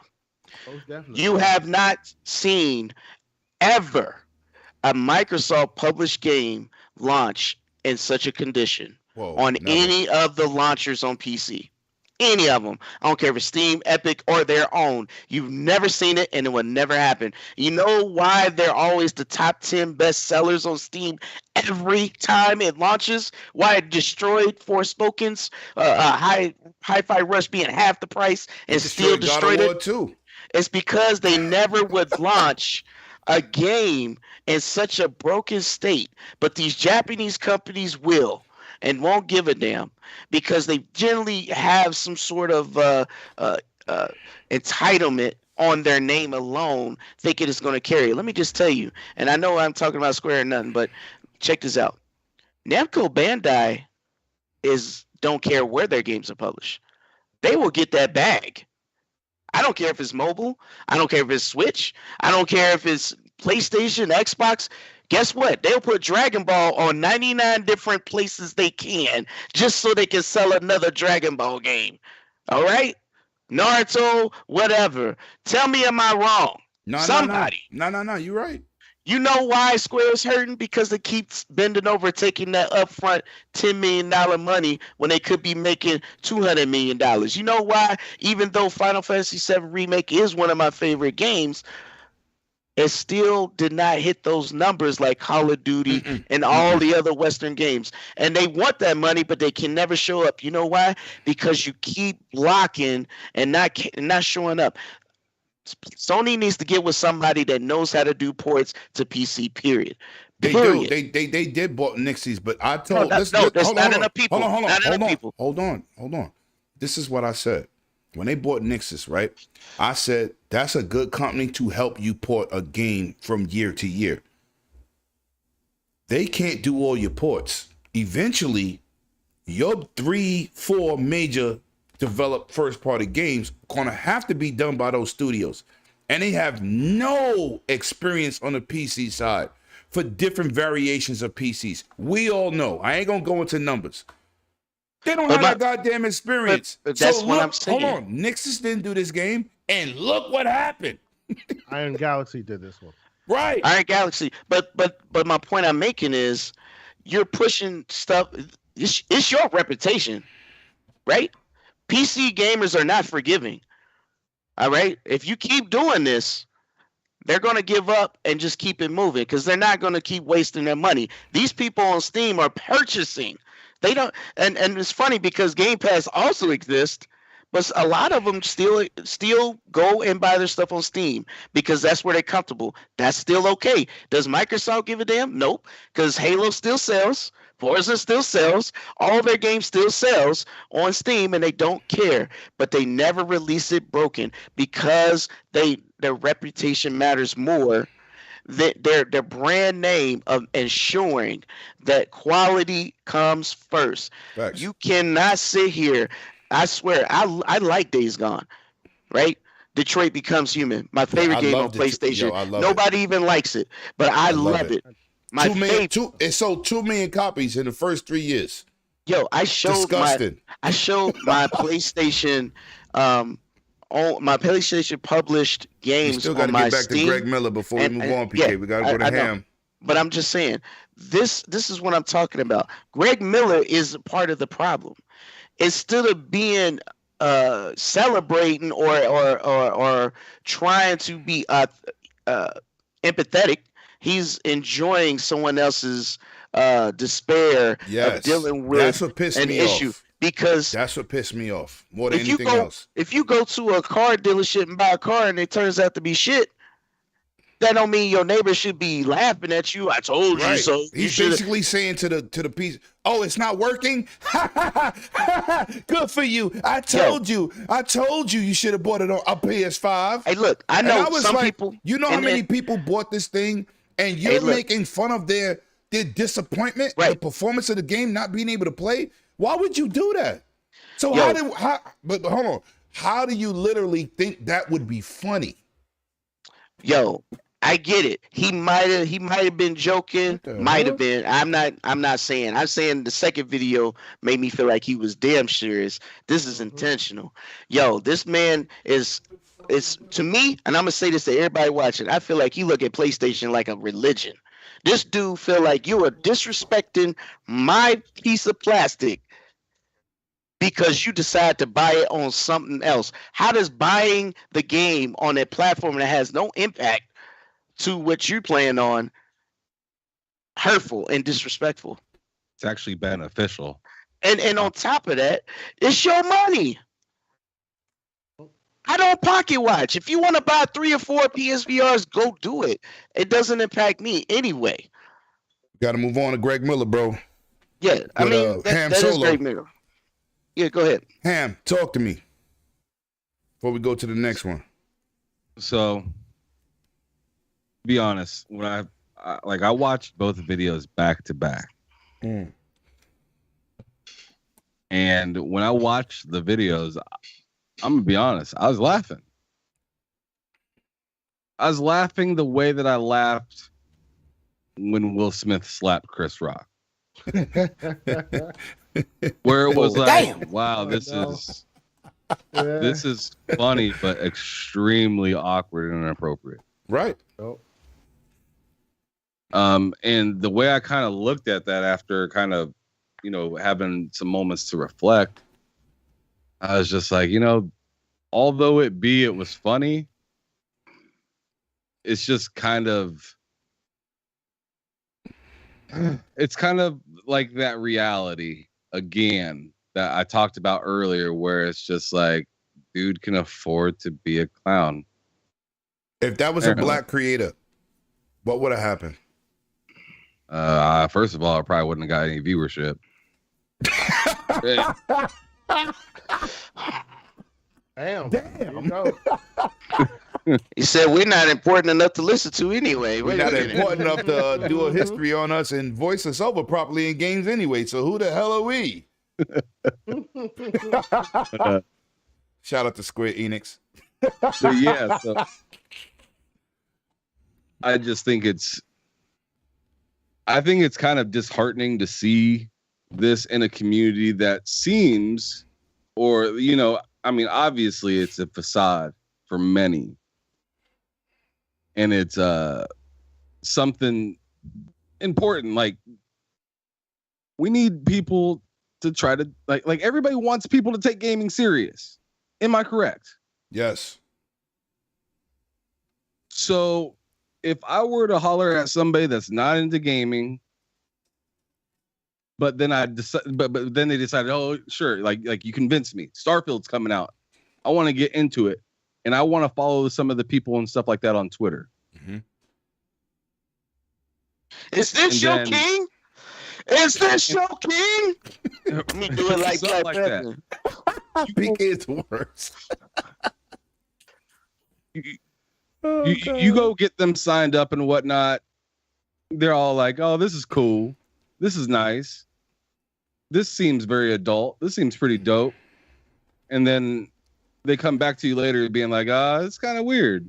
Like, your guys' community is super duper kind of creepy because you guys do weird stuff like this. And I'm like, what are you talking about? And they're like, this. And they show something like Greg Miller acting a fool. And it's just like, dude, how can we ever really be taken serious when some of the most serious people within the industry are clowns? Mm-hmm. That's what I'm talking about, right there. Yeah. Excellent point. How in the world are we going to take this industry serious when we have a writer out here saying, yo, black people aren't in this time period? Yo. And then later we got people be like, oh man, if you're part of this community over here, even though we all do the same thing, we're all gamers. We're all gamers, right? Yep. Gamers. If you're part of those people over there, you need to wash your ass and do stuff. Hey, I can tell you what, I didn't take it personally because I washed my ass. You see, I had to ask my brother K. Asante, you wash your ass? Because you don't look like you stink. like what the hell? What? Where did that come from? What? Freaking clowns, man. Right. Absolute clowns. Like, that's what, like, I was just like, you had to add that at the end of the video. Bad enough you was talking to people like they were slow, right? This is how you press the button. And look, it works. But the beginning conversation was, if somebody's smarter than you and owns a PlayStation, so now they stupid. And they stink. Like, what? Oh. Well, if you go just a step deeper, it's kind of what PK just got done saying. Like, bro, Sony needs PC. PC doesn't need Sony. Oh, facts. Any facet at all. Facts. Any facet. Not the least bit. Like Sony has bangers, sure. PC got more. Where did Call of Duty come from? PC got more availability to everything. PC emulate. Yo, Ham. PC does everything that the Where did Call of Duty come from? Wish it could do. Where did it come from? What's of Duty. That? Where did Call of Duty come from? PC. Where did Battlefield come from?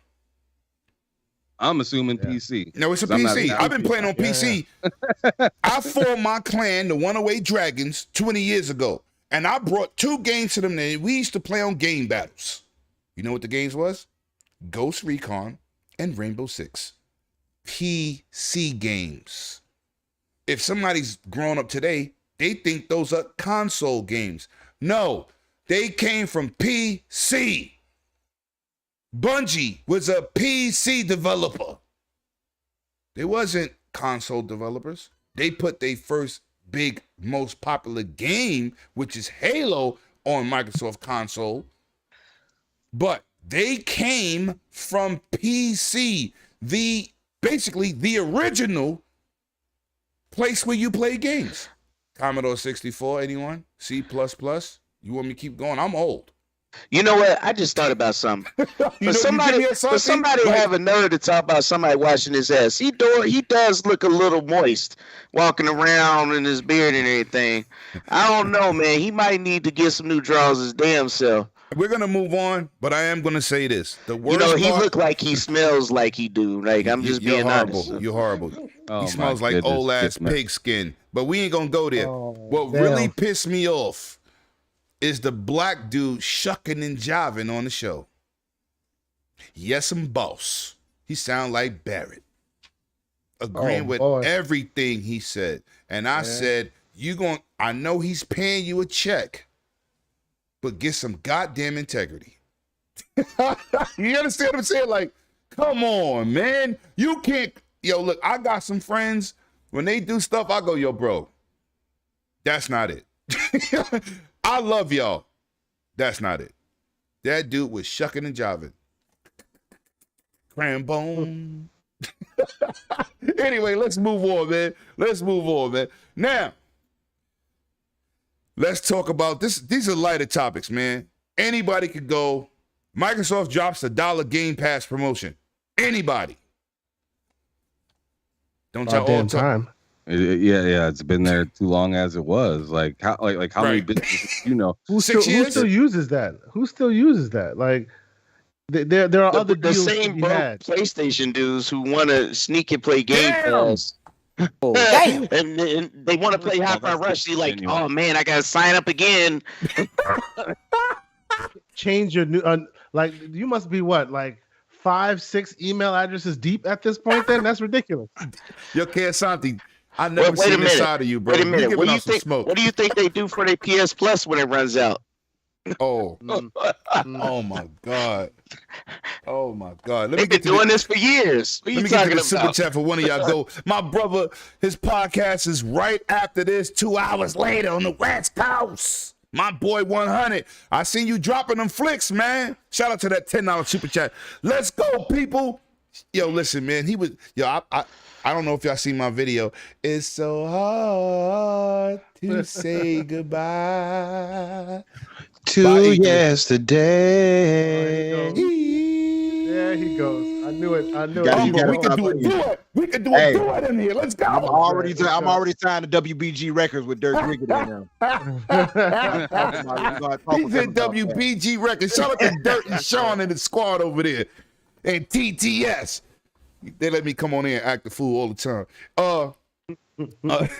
Yes. So anybody else want to chime in on this dollar? Because this is a quick one. This is a quick thing. I don't think it's a real topic. No, we but- should just be celebrating for the family plan. That's what we should do. Who cares about that dollar? Let's celebrate the family Okay, plan. talk that about the just had family plan. lunch. Let's bring that up. That's a It surprise sounds, topic. like that family plan is getting closer because No, of it's that out. dollar. You can do it right now. Oh, can you? How much Yes. is it? Talk to me. 25 for 5 accounts. I'm still not going to do it. Oh no, Because I it's don't happening. have- I don't have exactly. 3 more people to pass it to. right now. Go right to Xbox.com and then put in family plan. They'll show you how to do it. Oh, Legit. or maybe I could run a little promotion on Dragons Den and 108 Dragons TV and get some lucky subscribers, and you get that for a couple months, and then I kick your ass off, just to give you a taste. Okay, it's like you help a person now, but hey, listen, this is what you're Hey, gonna look, miss. You got 3 months of Family this. plan is definitely that win. Yes, I'll be honest. I thought even $40 wasn't that bad. $40 ain't bad Split 5 ways. for but 5 $25? accounts. For 5 that's accounts, solid. y'all all Yo, play Call of Duty. To me, $75 a piece. I think they lowballing themselves with 25. No. Whoa. No. That's a sweet spot. Y'all need to That's a stop. sweet spot Yeah, right yo, there. whoa. No, that's Y'all need to 5. stop. You Don't see give them no $5? ideas. $5 is plenty. 40 is too much. But look No. at this. I know. 30 would have been 30 would have been Listen, like So right there. I think the family plan on. PK, I think what the ham is saying is, unlike other platforms, Xbox does listen to their consumers. So Oh yeah, maybe yeah, just yeah, keep yeah, it at yeah, 25. yeah. But listen, Give them Yeah. that. all I know is they won't be raising Ultimate if that Yeah. goddamn thing is $10 more. Yeah. That shows you we good for Ultimate for a while. You know what I'm saying? Only time the price is going to increase is when the data that they have to push through increases, like 8K or something. That's the only time I see that increasing. Nah, when they get more acquisitions, once they No, I don't even see that. I don't even see that because more people gonna sign up. Because it's gonna balance. It's the same amount that they have to push out on their platforms on the back end. Anytime the back end has to cost more, that's when they got to raise the cost. Sure.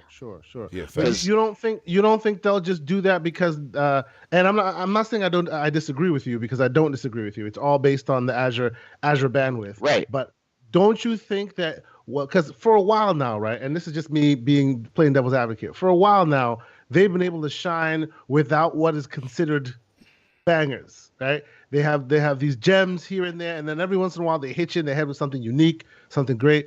When they start having that consistency, when Starfield is there, when Diablo 4 is there, when Call of Duty is there, all of them, the people, and even some of, as Umbra likes to call them, the Hoove brothers. Even when they start when they start recognizing, don't you think that justifies them start going, well? Nope. I'm gonna tell you. I'm telling you that right now. I'm telling you that everything goes up. It's not going to happen anytime soon. Not soon. Until the architecture cost increases. And that's the only time that will happen. And right now, it's not. They're still in the black in a lot of ways. So until we get to that threshold where the norm is 1080p.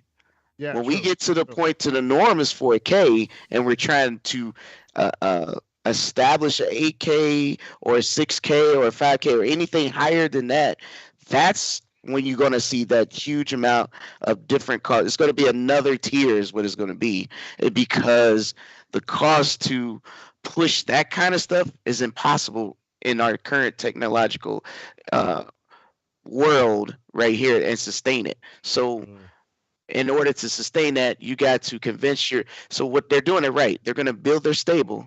They're going to build their brand. So the expectation is Game Pass, no matter if you have Ultimate or not, is always going to have this offering that I want to come back to. And when that's a norm, then you're going to see the other tier appear. That might not be. That makes sense. That makes sense. On Xbox Infinite podcast, we talked about it possible being an introduction of tiers. I do agree with you there. I think that's going to happen, but I do not believe that it's going to be a matter of Azure getting some bigger. Well, it's not just Azure. It's a complex. When you have it's everything, right? It's everything involved. That includes licensing. It includes your marketing. It's everything. And if that stuff starts to get into your black, and then you're breaking even and even possibly projecting to hit a negative, then you will see an increase. But like I said, they have such a big ass headroom right now. It's not going to happen anytime soon. Yeah, but the thing is though, they're still selling at a loss leader. This is loss leaders still they're doing for Game Pass. So I don't see that being the case. I think once they get, like 108 said, those bangers, and like Kaya said, but those bangers started. I hate to say bangers too, by the way. I'm sorry. No. Let's talk about black talk, because the Japanese people don't know how to do it. So do it for them. Go ahead. Yeah, when they start getting these please be yourself. Yeah, sucker. So suckers, when they start getting these hits, you feel me? Yeah. That's when you can best believe. And I'm not disagreeing with you, but they're gonna follow the same. Get your Booker T on. They'll follow the same methodology that they do with 365, right? So 365 is $100 a month, $100 a year rather, but that's just for one tier, right? If you're paying for family or you can buy, just regular Office by itself, but you're not getting everything else. So there's always still a tier. They just got people locked into this subscription model that they won't ever leave. The same thing with Adobe. How many people can go buy Adobe today? Nobody. You know why? Because it's all a SaaS. Everything is going that direction. And if you are in this ecosystem, you're not going anywhere. And that's where they want to get you. They are going to put Call of Duty on everything, not because they worried about Xbox. No. they're trying to sell Game Pass, and once the people Facts. see the value of why the hell am I on this cloud when I could get everything from here, they're going to migrate. I mean, they over 30 million people at $10 a month. That's $300 million a month. That's a lot of money. But that's $10 on console. What they want is the same for PC or even Ultimate for both. And it's times 12 though. Somebody do the math for that in the chat. I'm not disagreeing with you. I'm just saying. Is it 30 million or 300 million? It's 300 million, right? The only time they're going to pass the increased charges is when it's going to cost them. And you know what I mean? When it start impacting all of their everything that goes into getting this out. Because I don't completely. I mean, every deal is different for as Game Pass, but I do know that, especially for the indie games, this is a big deal. And this is why I'm saying this. These guys didn't even get shine until they hit Game Pass. I'm saying, being honest. No, but you know what you're saying is not your opinion, because I've done interviews at PAX. I've done interviews at Play New York. And when I asked the question, because I'm definitely one of them type of people, is your game on Game Pass? No. And the first thing he said, I wish I was on Game Pass. I've never heard a developer say nothing opposite. And the video proof is the proof. And I was like, damn. That's the idea, right? If we could get more people mad when they don't get accepted to get they want to come in. They want to migrate. They want to get their stuff in front of 50 million people day one, right? If you could do that, that could mean 10 million more people that might buy your game. Or the second version of it. And you're still getting a kickback for everyone playing your game. Yes. Yep, absolutely. Yes. Absolutely. Yep. Everybody don't get that check cut up front. And this is why I tell you, hold on, because this is why I tell people, when you get into these spaces, stop saying what Microsoft is paying people. They've never disclosed what they charge people to be. Because it's different. Everybody's different. Some people get paid by, like YouTube, your viewership. How many people are actually playing your game? If you reach the 40,000 a month people playing, this is the amount of money you get. It's called accolades, right? If you reach 20,000, this is what you get, right? Just by being in it. Most of these smaller developers, if like they said on Sony, and they was doing a CMA situation, and we about to jump into some other, we about to really get messy in a minute. But they said on PlayStation, they don't support the smaller developer unless you pay for it. Yeah, you gotta pay to get in line. You gotta pay. So in Game Pass, when they go sign that contract, like say Vampire Survivors, that's not new as a game. It was new on Game Pass. With just one game of the year, by the way, over there in the and they coming out with DLC in 2 weeks. Yeah, facts. But it's like, nobody knew about Vampire Survivors. Maybe PK did. I don't know about you, Santi. I was playing it on PC for a little while. I didn't know what it was. You know me. I 100% both on Steam and Xbox, and I'm still going hard. That's why you're going to have your own segment so you can cap for like 3 minutes. Anyway, I'm giving him his own segment because he need his own you don't play game segment. Anyway, but Cozy hit me up and she was like, Lemon, first of all, Cozy, I'm going to mail your thing out Monday.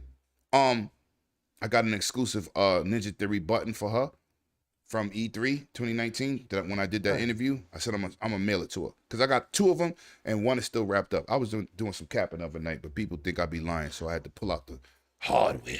Anyway, Cozy, you gonna get that. But it's like when you anyway, let me stop babbering. We gotta go on, man. We got some other topics, I just want to throw this one thing out here, okay?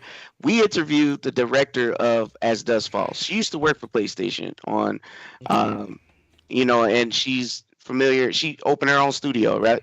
And this is her first game under her own studio. And all she did was walk up to Microsoft on E3. She didn't even show nothing. She just mentioned her idea. They said, we love it. We will support it. Yes. And they funnel money to help her bring this to light. Now, Dusk Falls is an amazing game. If you ain't played it, it's an amazing game. So what I'm saying is she said if it wasn't for Game Pass, and you could go watch the interview. I didn't make her say it. This is her words. If it wasn't for Game Pass, and of course she says Twitch, the interactive the interactive ability from the game is what brought a lot of people to this game. The thing is, people still, the Game Pass is not people just playing it and not buying games. People actually buy more games now that Game Pass exists. And content. Yes, so that's the misconception. But for this particular thing, I want to celebrate the family plan because, a lot, like I got kids, man, this is a big deal. Yeah. And, this fills the whole house. There's 6 Xboxes in here, right? So this is a thing. And for you guys out there, before you start calling me bots, okay, I got 2 gaming PCs, 2 VRs, PlayStation 2 this Switches. Is why you need your own segment. Don't go there with me, okay? I play games, all right? This is why I'm giving him his own part of the Dragon's Den. My Steam Deck and everything else up in the sun. So, point is I play games. It's a big deal. The $1 needs to go away just because it doesn't bring value. You want people who are serious about keeping the sub, and no more broke PlayStation dudes who don't have a bank account and don't have no money. Anyway, come in and keep on. Anyway, what he was saying was they have Solo's friends. I know him. I seen him in his background running around with PlayStation. Christ. I'm just joking. Look at Ham's face. It don't change. Like, what? You can't shake that guy. Listen, it's like after last year's presentation for Xbox showing their big titles. They showed as Dust Falls. I had an interview with the developer the next day. And Keasanti, I'm sitting in the Microsoft store on 57th Street and 5th Avenue interviewing this developer the day after the showcase. But guess what? The smaller content creators like us, we don't get the props. They want to hear the bullshit. Wait, did Little Ray say that was the PlayStation Game Pass price because they can't afford it or something? Is that what he said? I can't. Listen.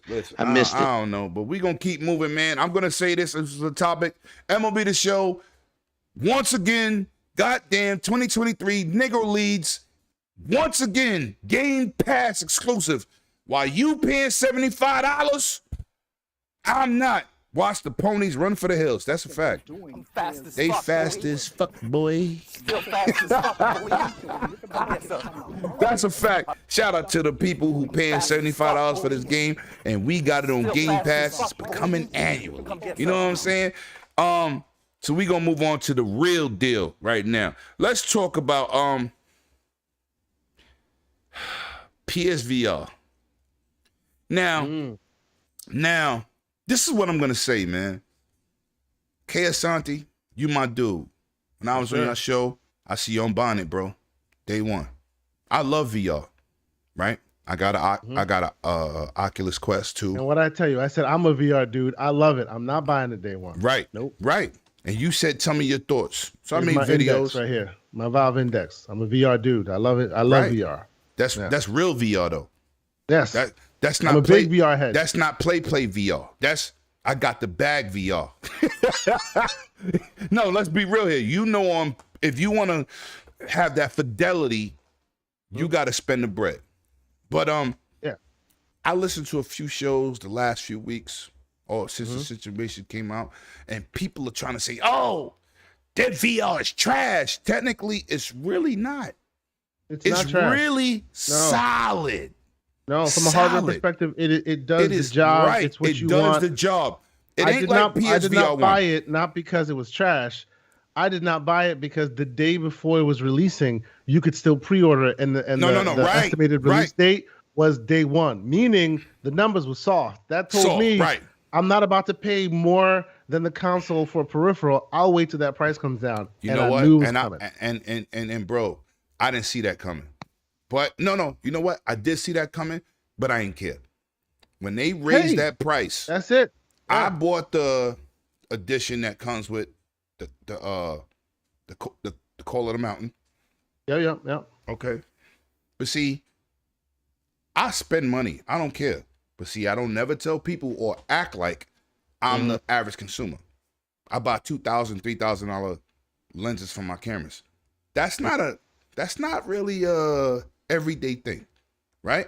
I'm a niche dude. My surround sounds niche. A lot of things I do is particular to me. I bought the VR. I bought 12 games on top of the 650. Right? And you know what? That was actually far more the reason I didn't want to get it day one. I own 95% of those games on PC. And so did I. And that's the bad point. Only thing I didn't buy, only thing I bought that I had already, but I got from free, shout out to my people at PAX, is Demio. Okay. But everything else. Yeah. From Saints and Sinners, Beat Saber, I have all that. Only thing NFL era, which I love football, but it's glitchy as hell. They need like 500 patches. It's crazy.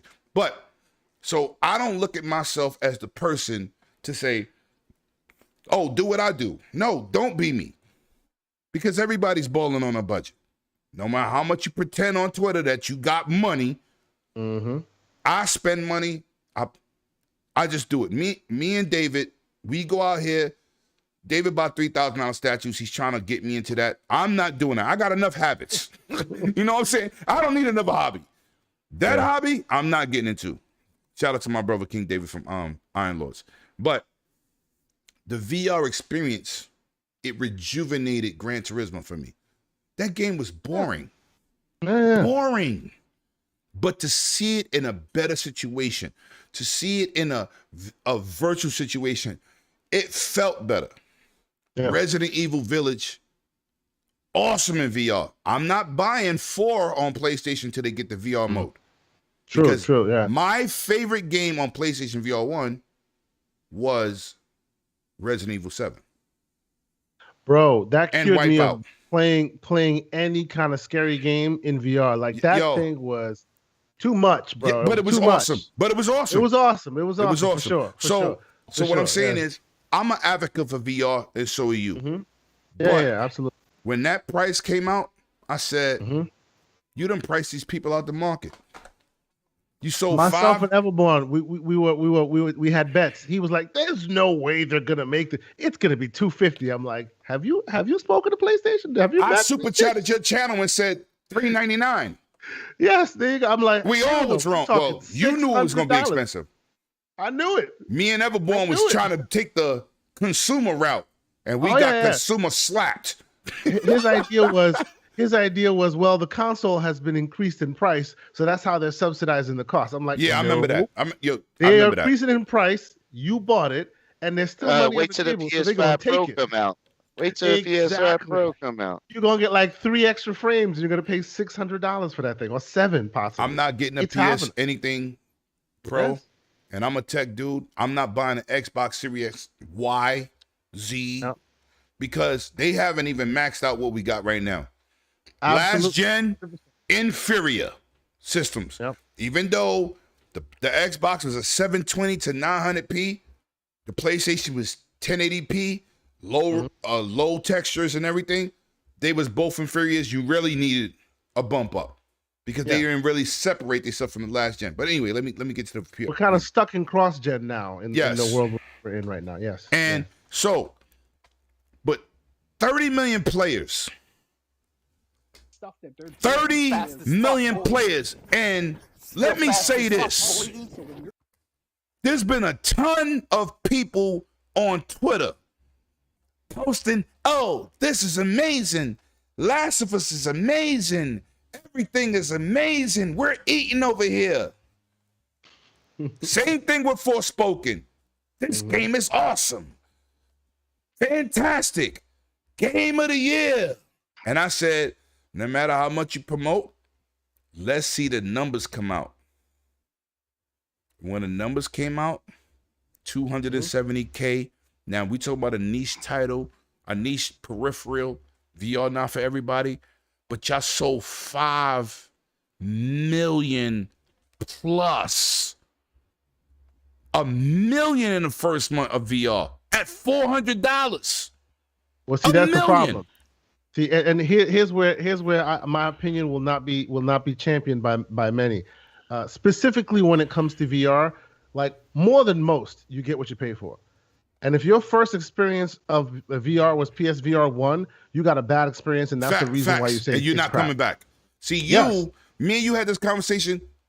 You bought the Vive, right? With the Vive first? I had an HTC Vive first. Yes. And what did I tell you? I wasn't doing that. No, because the setup was crazy. But it was expensive. I still have the base stations. I still have the base stations up. Yeah. And I love VR. I said, I don't care about the money. I'm going to spend I said, no. They're going to have to do a little bit better than that with the setup. I got 15.4 surround sound system with an Onkyo receiver that's $5,000. I got a movie theater in my crib. I don't want to set up no goddamn cubicles to track a headset. You got to do better. So when we had that conversation, I said, yo, he's really like, you do what I do, and I respect you. But if I'm saying, hey, I ain't doing that, there's a problem. They got to get through us first before they get to the normal. Because and if they lose us, it's we the hardcore. Yeah. That's right. When systems comes out at launch, and I tell people this all the time, I'm the one that made the call to Twitter and said, yo, go pre-order your PS5s. Go pre-order your Xbox Ones. This is the date. Because I got connections in GameStop. I'm telling you the date. I bought 2 systems apart, $1,000+. I ain't even bought a game yet. I'm a hardcore guy. I don't tell people to be me. I'm just saying what I do. PSVR has priced out the general consumer. Yep. They have priced it out. Yeah. So and let's be clear here. If you compare it to PC VR, it is very cost effective, but there's one key difference here. On PC VR, you get the headset, you do with it what you will, what store, what weird app. Right. It's an open platform. Right. If you are on a closed platform where they have to feed you before you eat, then you cannot expect that you're paying the same level of price. That's why I don't buy iPhones. There you go. I let my work give me iPhones. I stick to Android. I let my work give me the iPhone. Right, right. Same situation. So with that being said, all that stuff I just said, I'm gonna go to you, Asante, because you're a veteran like me. 270,000 though, bro. All this capping on Twitter. I'm not surprised. Shout out to Mooch. Mooch, yo, this is amazing. It's so many of us playing multiplayer. Shout out to my man Noof. Hey, I'm having a blast. This is amazing. 5,000 videos. Oh, VR. So I said, you know what? They need a whole bunch of lemons, Mooch, and goddamn Noofs. Because 270 is not cutting it. Yeah. So tell me, look, are you surprised about these numbers? I am not surprised at all. Like I said, if you don't have me, you got nobody. Because I'm the one that will be there first day. Because I love VR. I have the PSVR 1. I have a Quest 2. I have the Vive Index. I had the Vive, and then now I have the Vive Index. I'm actually literally sitting here because I want to get one next gen headset, just one. And I don't know which one it's going to be yet. It might be that the HTC's Elite, which is really, really cool. You can take the back off. It's just next level stuff. Or I might get, Quest Pro. You Quest almost made me right buy around it. The corner. I knew that. I found that out when I watched your channel. And you was talking about it. I said, what the fuck is he talking about? There's not a new Quest. It's crazy. It's not crazy. a new Quest. And then There's I a said, Quest you right put the around link corner. up. I said, Yep. That's not consumer though. Yeah. No, it's not consumer, right? The Quest Pro is but they've dropped the price. But I'm not surprised. All I will say though is there is a way to salvage this, and I was talking with Ham about it on the show. There is a way to salvage this. There is a price drop coming. Definitely a price drop coming. Maybe a bundle that maybe they take the Call of the Mountain and they drop it by 50 or more. They need to drop it by more. They need to drop it $100. It needs to be less. It needs to be less than the most expensive console. It just does. It needs to be less than their most expensive console. You cannot expect the peripheral to be to cost more. That was crazy. Yes, in the world of VR where we live, every time a new headset comes out, new technology, pushing the boundaries, it costs more. I get it. Yes. What do you call it? Big Screen Beyond is coming out. $1,000. It's they literally make it to fit your frame of your face, and nobody else can wear it. It's just you who can wear it. But it's amazing next level optics and all of this, right? The eye tracking is not next level. No, foveated rendering has been around for a while. It's in Canon cameras. It is good. The big dogs though, like $7,000-$8,000. But no, it is good. I'm not saying the tech is bad. It's just not revolutionary. Right? No. The most revolutionary thing they have done in the headset right now is the what do you call it, the rumble features, which is interesting. And I turn it off. I mean, battery you don't live or die by right. that. But how I think they're going to save it, the salvage here is you drop the price right to a certain level, right? And I was talking to Ham about this. They have encrypted the USB-C port on this thing. Last PSVR 1, they left that open. The community created drivers for it. You could plug it into your PC and actually make use of it. What did they do this time? They knew to encrypt that USB port. My thoughts on it, limit flexibility. I hang with the conspiracy theorist Everborn Saga a little too much. So let me throw a little bit of mine. They are going to allow PC VR use on this headset. Once they have their own launcher, they will allow that. Because why do you encrypt the drive, encrypt the port? Even the dude who actually was the first spearhead of the first PSVR driver, he came out and he's been playing around with it. He's been poking around with it. But they literally, you can plug it in. The PC will detect it as a monitor. So that you're almost there. But there are pieces of that driver set that they have encrypted that can't be released unless they themselves do so. I think they're waiting for prime moment to either create their own. They're building their own PC store because they're tired of giving a percentage to all these other stores, right? You see all their PC offerings now. They're making great peripherals left and right for PC, right? The last shoe that will drop is price drop and drivers to allow them to then, hey, the game that you can buy on your console, you can also buy it on the PC. Plug that thing in. Boom, boom. You're able to actually. I would love that. I would love that. The day they do that, this thing will fly off the damn shelves, because then it'll be at the level of PC VR because it's somewhat open. The minute you let a PC driver see it, it can now be leveraged across the board, and it'll be cheaper than anything else out there. It might undercut the Quest Pro or the Quest 3, which is rumored to be right around the corner. I've seen some of the specs for the Quest 3. It's not going to be as revolutionary. Me too. Right? It's not going to be as revolutionary. But it's not going to be as expensive either. Exactly. So if you drop the price of the PSVR 2 to comfortable levels and then allow PC drivers, now you're talking. And people that's watching, shout out to y'all. Give yourselves a round of applause, man. Shout out to y'all for making this podcast so goddamn awesome, man. All 57 of y'all in here, man. Thank y'all for pulling up. You heard it here first. The Quest 3 will not be expensive like the PSVR 2 is. Anyway, continue before we move to somebody else. No, that's all I have to say. They need to drop the price. They will drop the price. Many are speculating on that now. Facts. I think that encrypting of the USB-C port is very telling. It's the same. I was saying it to Ham. It's the same thing they did with the plates, the plastic plates that came for the PS5. It shows up. People start making third parties. Oh, cease and desist left and right. What did they do? They started selling their own. That's exactly what they wanted to do. They just wanted to do it their way. Right. They don't want you to get drivers to then go do what you do. They want you to get into their PC app store, and then you'll get the drivers, and then you'll be able to use it. The question is, are they quick on the draw? Will this happen soon before this whole thing falls off a cliff? Because it is literally on the edge. It's about to start falling now. The reports are out there. Yeah. People are losing faith. Well, if they would spend their money doing that instead of trying to block deals, maybe they'll have it done. Oh, take them 10 racks and buy them $10,000 if they spend their money and invest in their own cloud service that they had before Microsoft, maybe they wouldn't have these problems. Oh, yes. On my what is it?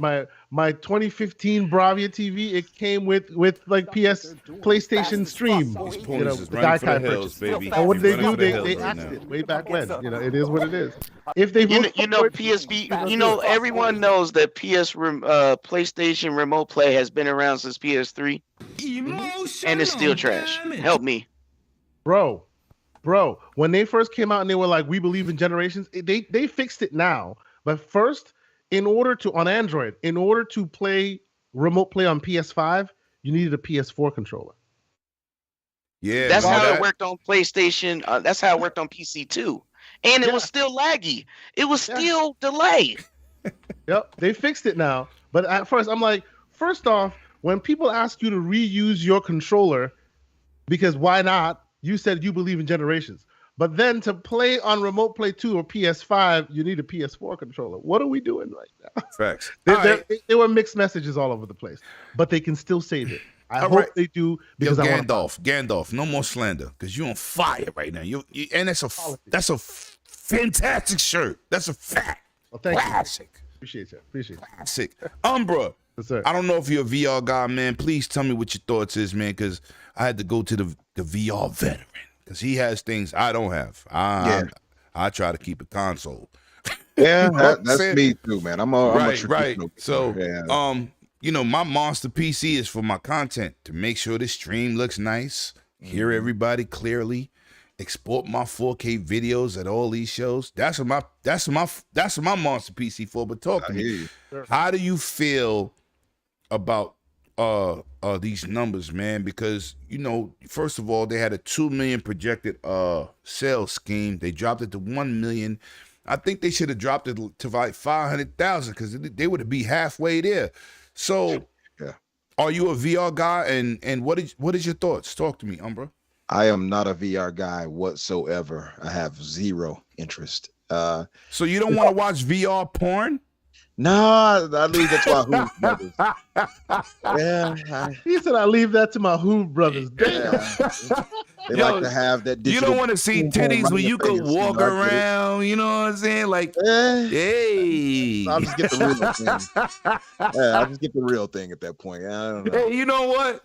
All right. You don't want to be real player one. You don't want to reach out and touch someone. Reach out and touch digital kisses. Oh, hey now. Yeah, exclusive. Umbra dropping them bars on Dragon's Den. It's not just for ponies. Oh, did he say not just for ponies? Yo, you wow. Oh man, no, you wow. Man, I have zero interest in it though. I'll be honest, and like I've seen people talk about it. Even Fonz spoke on it recently. He got motion sickness. Shout out to Fonz. Yeah, shout out to Fonz Gaming, and he got motion sickness from it. I've seen other people in the comments. It's just not for me, man. I've spoken on it before, and I've said it time and time again. It would have to be an unrealistic level of advancement for me to actually get into that type of thing, like Ready Player One type stuff. Like I get transported into that world. Umbra said, "I need a hand job in virtual reality." Umbra just said the magic words. He said it has to be an unrealistic. How about this, then, Umbra, real quick? How about, and I know this is going to happen. Like, clip it. I'm telling you what's going to happen. How about when Epic puts Fortnite, Unreal Engine 5 into VR? How about that? I'm with it. I'm with it because I'll be catching this bodies. happens. It's coming. It is coming. Mark my words. Bodies. That is Ready Player One. It just hasn't been put into VR yet. That's next. Will you change your tune after that, sir? Fortnite wouldn't do it. If they got Halo or Fortnite, Halo would do it for me too. Halo would do it for me. Halo would do it. They got a VR mod on PC for Halo. Yeah, true they do. Yes, they do. Oh, wow. Yes, they do. Yes, something sir. like that, or maybe and it's good, Witcher right? For something that's coming out. I don't know. Hell, Cyberpunk. If they could have done that and had that would be. That's another great one. Yeah, imagine that. You know what I mean? I could probably see that. But like a lot of the titles I see for VR, it's like, it's not inventive enough. It's not creative. But you got to look at what you're looking at, Umbra. Yeah, let me ask you a question. You're Resident Evil. You're a Resident Evil guy. I am. Resident Evil 7 in VR is amazing. Resident Evil Village in VR is amazing. Star Wars Squadrons makes you feel like you in a movie theater. Like you in a movie. Yep. And that was on PSVR. I'm telling you. But you know what? The developer has to put that work in. The technology's here. That is true. It does fall on Star Wars Galaxies, The Walking Dead, Saints and Sinners. Yeah. Oh my God, bro. Yeah, but of course, Half-Life it's Alyx, that you better working get it. simulator bullshit they put out. I'll be like, nah, Duke. Yeah. Games like that, I'm like, nah. When people say you need that one title, no, you need multiple titles to push VR. agree. There's Especially no the price. Especially the price. Look on my screen right now. You see this game right here, Flight Simulator? Mm-hmm. VR mod on PC. Mhm. Oh yeah. But guess what? Guess what? Your PC got to be able to handle that mod. Yeah. Yep. That It's only comes for with a PCs price, these days. Yep. and it's beyond a PlayStation 5 and a PlayStation VR headset if you want to play this at a high fidelity. So we can't be biased like VR is not ready.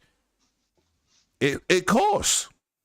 No, I this feel you point, there. yeah. But see, the thing is, for me, it's not ready, right? For me, No, I average need Joe is advanced. not ready. Right, I get you. Yeah, because I me, get it you. has to be something that's so far advanced that I'm going to move from my traditional style of play to put that headset all encumbered over my head, and you know what I mean. With my Everything don't need VR though.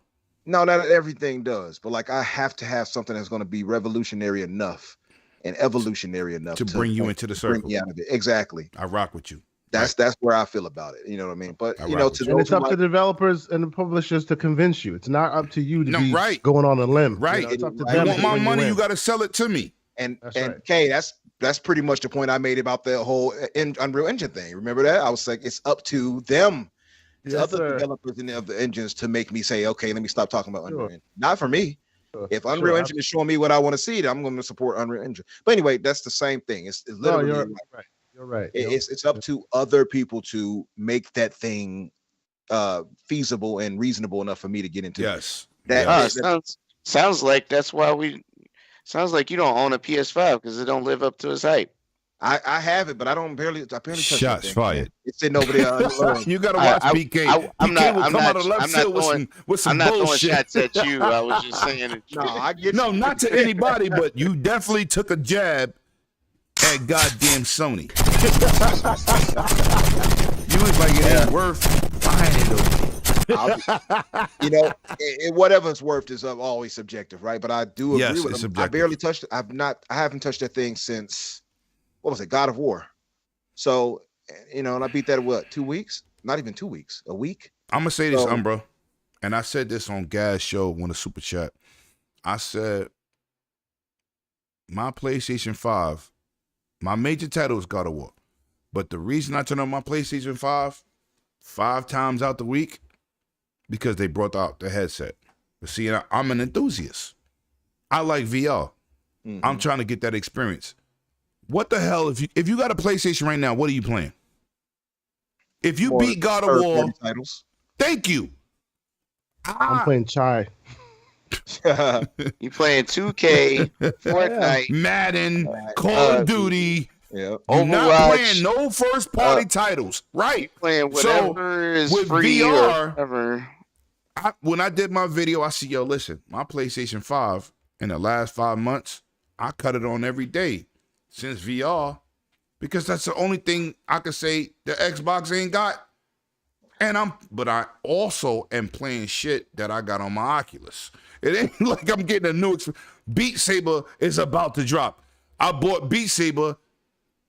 This will be the third time.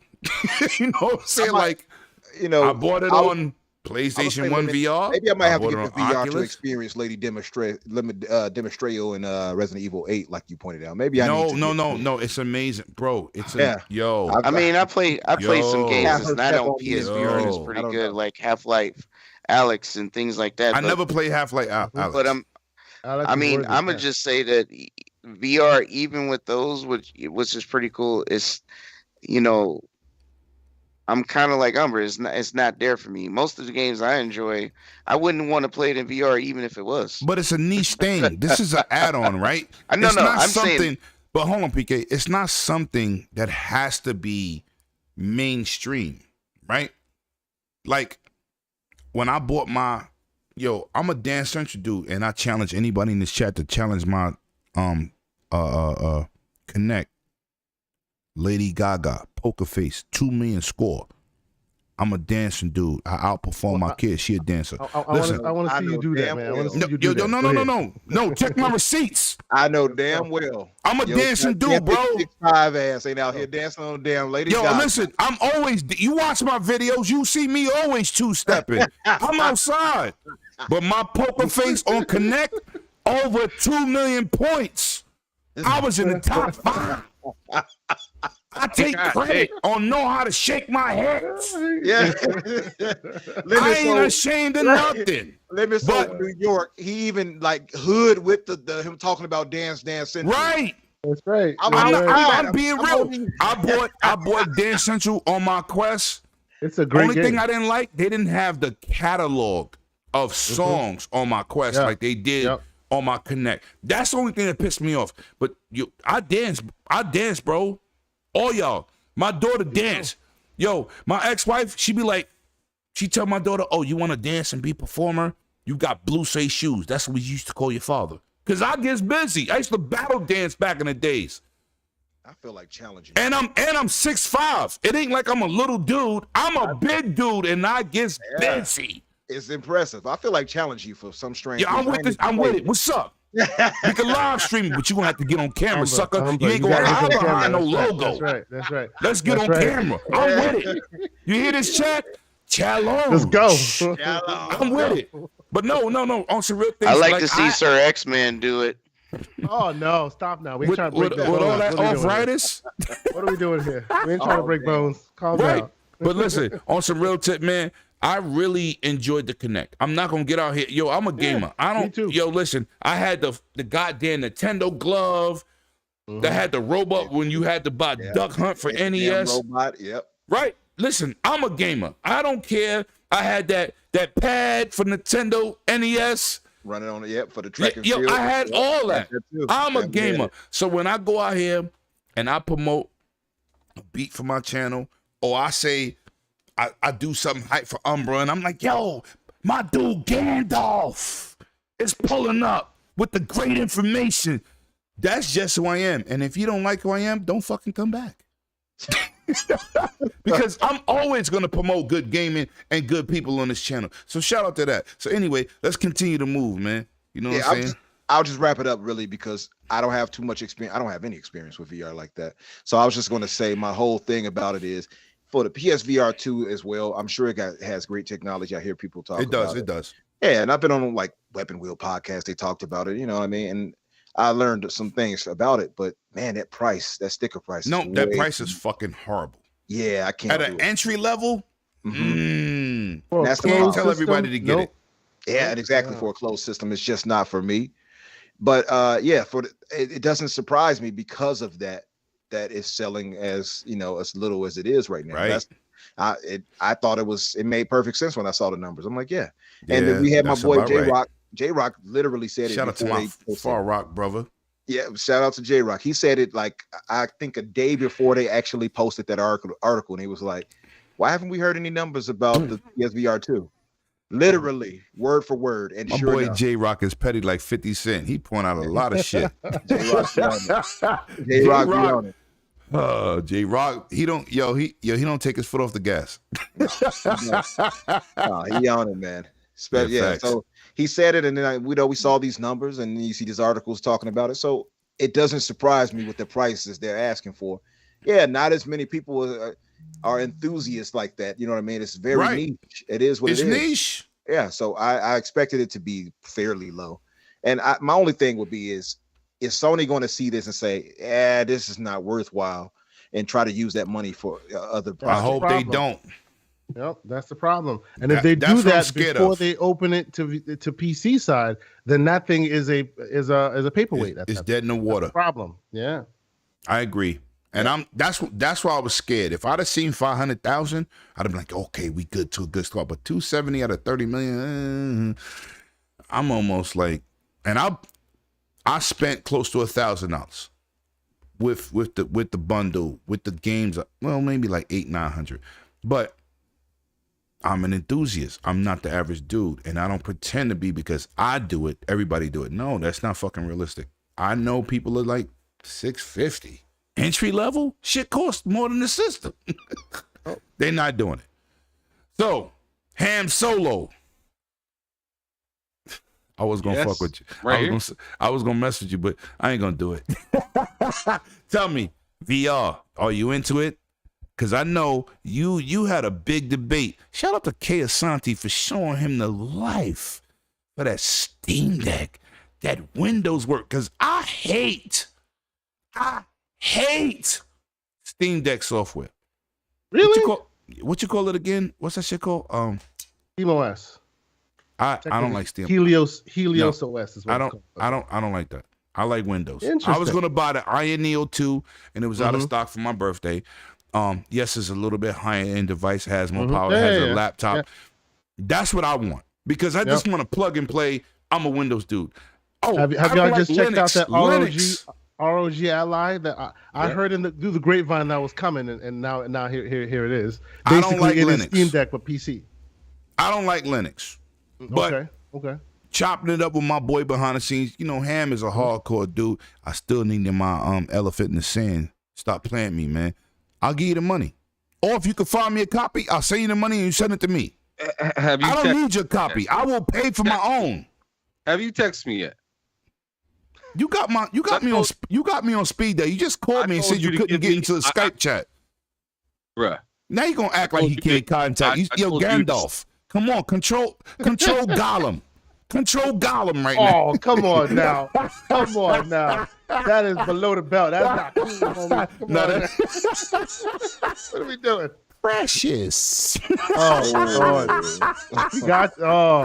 He asked for that. He act like he can't. He just called me in the middle of our chat. Like, yo, I can't get in. Hey, let me put it simple for your smooth head ass, bro. When I need something, when I need something, I do something about it. I need it into the room. I call you. You need game from me. You send me address. I don't beg you for yours. Oh, see how that works? Damn. So figure your shit out and holler at your boy if you want to. Wait a minute, I wasn't even part of the conversation, and I feel disrespected. What happened? Listen, that's the most emotion we gonna get out this motherfucker. This been the third damn podcast you done said we're 50 Cent. Motherfucker, I'm off the podcast. I got a phone. Holler at me. You want it from me. I ain't supposed to be poaching you. Yo, this my brother, man. I love this dude to death. I swear to God, I'm so confused. I was like, wait a minute, what did I do? I'm sorry. Okay. I don't even want it no more, whatever it is. Yo, shout out to y'all, chat, man. Give yourself a round of applause. Like this is why I always need to look sleepy, because when I look awake, people are like, God, yo, listen, man. Shout out to my brother Mama Duke, who shows no emotions. He all good, man. If you find a game for me, I'm just gonna send you the money. I'll send you the money. I trust you. I'll cash app you. I'll Zelle you the money. I don't care. I don't need your copy. I just need a copy. But if you send me your copy, just tell me how much. All right. That's it. But I do need that because that's something I should have never gave away. The address, though. There's a lot of money. After the show. Of the conversation. It costs a lot of money. It's like $200-$300. It's not a lot of money. Yeah. It's a lot of money. I take my daughter and her girlfriends to the movie theaters. I'm spending like $400 anyway. Movie like an hour and a half. What he's saying is he's used to bending over. So charge him more. Bing bong. Wow. Hashtag charge him more. Yeah. Yo, we you are know talking what? about He already told you his price there. Yeah. You might as well go. Hey, you know what, PK? If you're not live on camera with those expressions and you can't voice your expressions with them statements, shut your ass up. I'm gonna send you my expressions in the mail with the game. That's what I'm gonna do. Hey, let me be out here like, don't be like me. I'm suspicious. Don't be like me. Sante, you see what it is? Suspicious. When you host your show, you throw banter to my man Everborn about Sonic. And this is the shit I deal with over here. Yo. Oh my God. Anyway, man, let's move on. Mm-hmm. Anybody got any else? Anyways, getting back to the topic that's at hand, I'm going to go ahead and just hop in. All right. You need some more energy. I needed some energy because Mr. X-Man in the chat telling me to wake up. His old ass need to go to sleep. It's getting pretty late. Yo, he told me to don't pick on him. He's chilling today, but he want to pick with you. Wait a minute. And I'm trying to be Mr. You know, Relax. yo, first of all, spit their bars. I'll go on my turn. But hold on, Ham. Hold on. Y'all disrespecting your boy At out the here. Dragons I can't Den, stand for it. we respect the senior citizens. Anybody on SSI, you get a free pass here. You hear me? When you fart dust, you good. And I You get a respect my pass. elders because everyone gonna get these hands equally. I don't Yo, discriminate. listen, Sir X-Men was the opportunity lead hand engineer for the first pair of sandals. He designed all that. I'm sorry. I'm going to hell for that one. Damn, I'm going to hell. Damn. Just Had went his, to church had his last initials week. on the I gotta first go. Firestone tire ever made. Jesus Like, I Christ know. ones. Oh, right, man, I got to go ruthless back. right now, Anyway, ruthless. yo, finish up, Back- Ham. I'm sorry. We got to go to the next topic. Go ahead, Back finish to up, bro. the top. So I said this on Everborn's or Everborn and Kay Asante's show earlier today, right? Like, we see this price and whatnot, and everybody says it's too expensive at this point. Some say it's way cheap, and oh man, those two together is a great deal, but not knowing that those two things together is very niche to many people. Facts. Like, it's not going to be something, and plus it's more expensive than the hardware, the hardware you need to run it. Like, that's wild. So with that being said, I actually told Kay Asante earlier that, like, in my opinion, this all could have been avoided if they were better prepared, but they were not. They were not. There are so many facets in which Sony exposed how unprepared they were for this generation. They got a really big head during the PS4 era, as they should have. They did fantastic. They showed out, party, do your thing. But they sat on their laurels while Microsoft, said, all right, I see you. We are the richest company in the world, and you just embarrassed the hell out of us. You just royally embarrassed us. Mm-hmm. Right? So let's leave Microsoft a little bit out of this, but also remember all the things that Microsoft does now. Okay? Somehow, the number one guy went from having all of this stuff, PS4, looking good, going into the PS5, we believe in generations, then all of a sudden, we don't. We need a back and pat team. Because the other guys are doing. Kay Asante said a great analogy earlier. They're in first place, but they keep looking backwards. And they want to do what the person behind them is doing. Facts. It makes no sense. Imagine that the New York Marathon. You running, you like miles ahead of everybody, and you keep going like this. Right, And then right, complaining right. about Just what's looking happening back. there. Right. You know? Some Well, BS. I always ask the question: if you're running a marathon and you pass the person in second place, Mhm. what place are you in? That's right. Anybody know? Tell Yeah, us. You're in second. You in second. You know how many people don't know that's the answer? You passed the second. Now you're in second. Right, Exactly. right. First to be first. That's what All I'm right. getting at. Yo, All right, but to continue on, so yeah, now back compats a thing again. Yep. Oh, we almost closed down the Vita thing. Remember that big news? Mhm. Backtracked on that real quick. That kind of goes back with that backwards compatibility. But then the rewards come out. Although it feels like more of a great customer service plan if you spend a lot of money. you mean you don't got enough The trophies? 4 tiers and trophies. You don't Don't got get no PK. trophies, PK, Ham? don't get started. All right. Don't. Yo, Ham. Please don't open that. Don't open that can of worms. Hey, bro, I'm just saying. PK This won't is stop. Sony in first place catching up. This is what I'm saying. This is Sony in first place catching up. And that sounds crazy. Right? But they were so unprepared, they had no direction of their own. So Damn. So they got the rewards. Now they okay. Now they got the whole VR thing. Fantastic, bro. Let's hold on and think about it. Let's say if you were ignorant but trying to get prepared, right? Which is fairly rare, let's say. But let's just say, because there are people that do that all the time.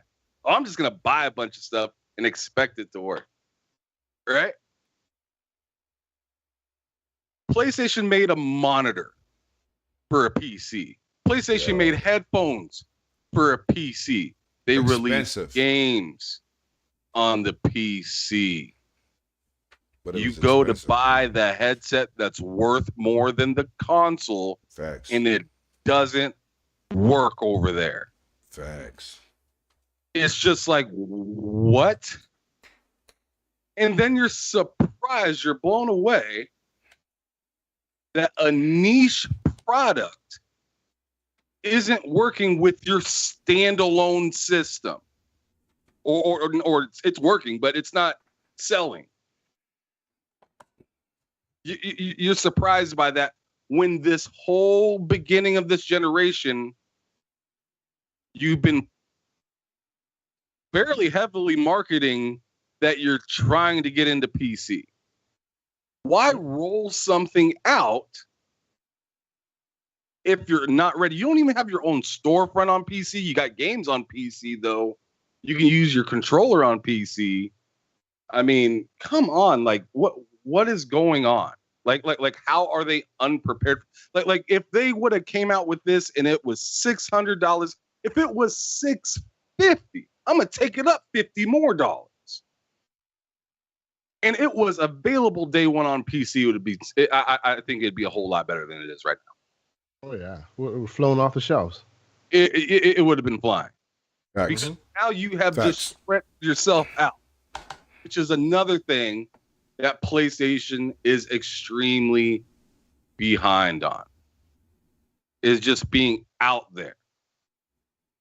Like I said, they're in first, but they're playing catch up with people in second and third, and it's really weird. It's really weird. You have the best grades in the class, but you looking at somebody else's paper.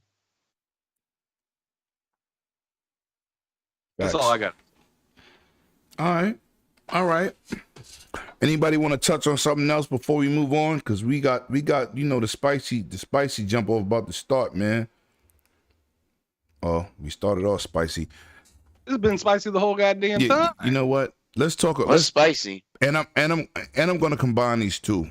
So we do E3 canceled last. Japan just approved the ABK deal.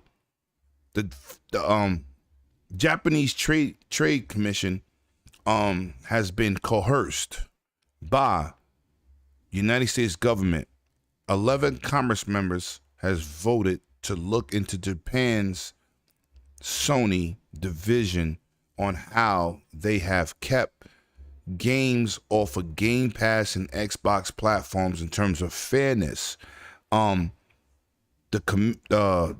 Japanese Trade Commission has said, we will look into it, and now they being scrutinized. And now we know with the CMA deal, Sony catapulted themselves as the front runner of this deal will harm us.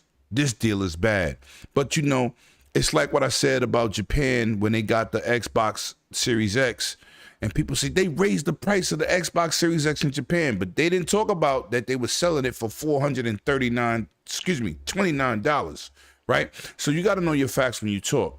So now that Sony has put themselves into this whole CMA EU regulatory body situation, it looks like their actions have backfired. So I'm going to go to you, Umbra. Is this a surprise that the government is coming out here challenging Sony?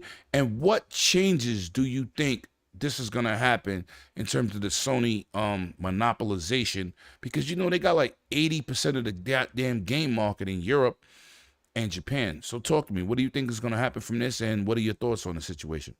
Yeah, it was surprising, man. I mean, I'm sure for many of us, some people alluded to it thinking like, I think it was wishful thinking earlier on, like, oh, Sony is going to come back to bite them. But when I saw this, I'm like, oh damn, these people were right. It does look like it could possibly have some repercussions for them. And I found it funny too that not long after the 11 congressmen, pressured the Biden administration, that we saw the JFTC approve Microsoft in Japan. I thought that's too much of a coincidence. Although, of course, I'm sure that they did proper work they needed to do to get that process, but still, it's just very odd timing. And of course, now that they're going to be, looking into Japan, that it was a little surprising for me. I don't know what's going to come out of it. I do hope that Sony is challenged when it comes to just buying off and money heading all these games. I've talked about that before. I call them money head studios. So it would be interesting to see, them actually challenged in that way in Japan and actually get us more of the games we've been denied and obfuscated from for so long on the Xbox side of things. I forgot what your second question was at 108. But more or less, I was surprised to hear this situation crop up like this. Hey, it couldn't have happened to anybody worse, I suppose. It is what it is for me. We'll see what happens with it. Inferno Game says he blames me. Yeah, I prayed to Biden and the administration on Twitter to take action. But no, No, you're a PlayStation trader, and you're against the dude's Lord and Savior, and he's going to wish for the Xbox fall, and it's all your fault. Yes, I accept it. Put it all on me. But yeah, I mean, like I said, I was surprised to hear it. But do you think that there are two camps that I've actually heard talk about this. There are those who think that they quickly went to approve the deal. They went from they're the quickest organization to go to a phase 2 and then clear it like immediately, versus others who stay in phase 2 for quite some time, supposedly did the due diligence and then cleared it. For all those who have cleared it, so are you in the camp of, hey, they were coerced by the Congress people to get it done quickly, or are you on the camp of it was a coincidence? It's tough to say. The smarter choice would be it was a coincidence, right? Like it was too much of a coincidence. But it's just really, I guess the old saying is there's no such thing as coincidences, right? Like that's too much. When it's too much smoke, obviously it must be fire. So I don't know. I'm half a mind. And define coerce. Define that. That will help maybe answer the question. Coerce. Yeah. What do you mean by that, K. Asante? Well, so some think that and this was basically an emergency break glass situation by Microsoft, because the Congress people who took up this issue are from Washington. Microsoft is the number one employer in Washington. There are 6 of the 12, I think, are all Washington congressmen, men and women. This is in the House, but still, this is all basically a Washington thing.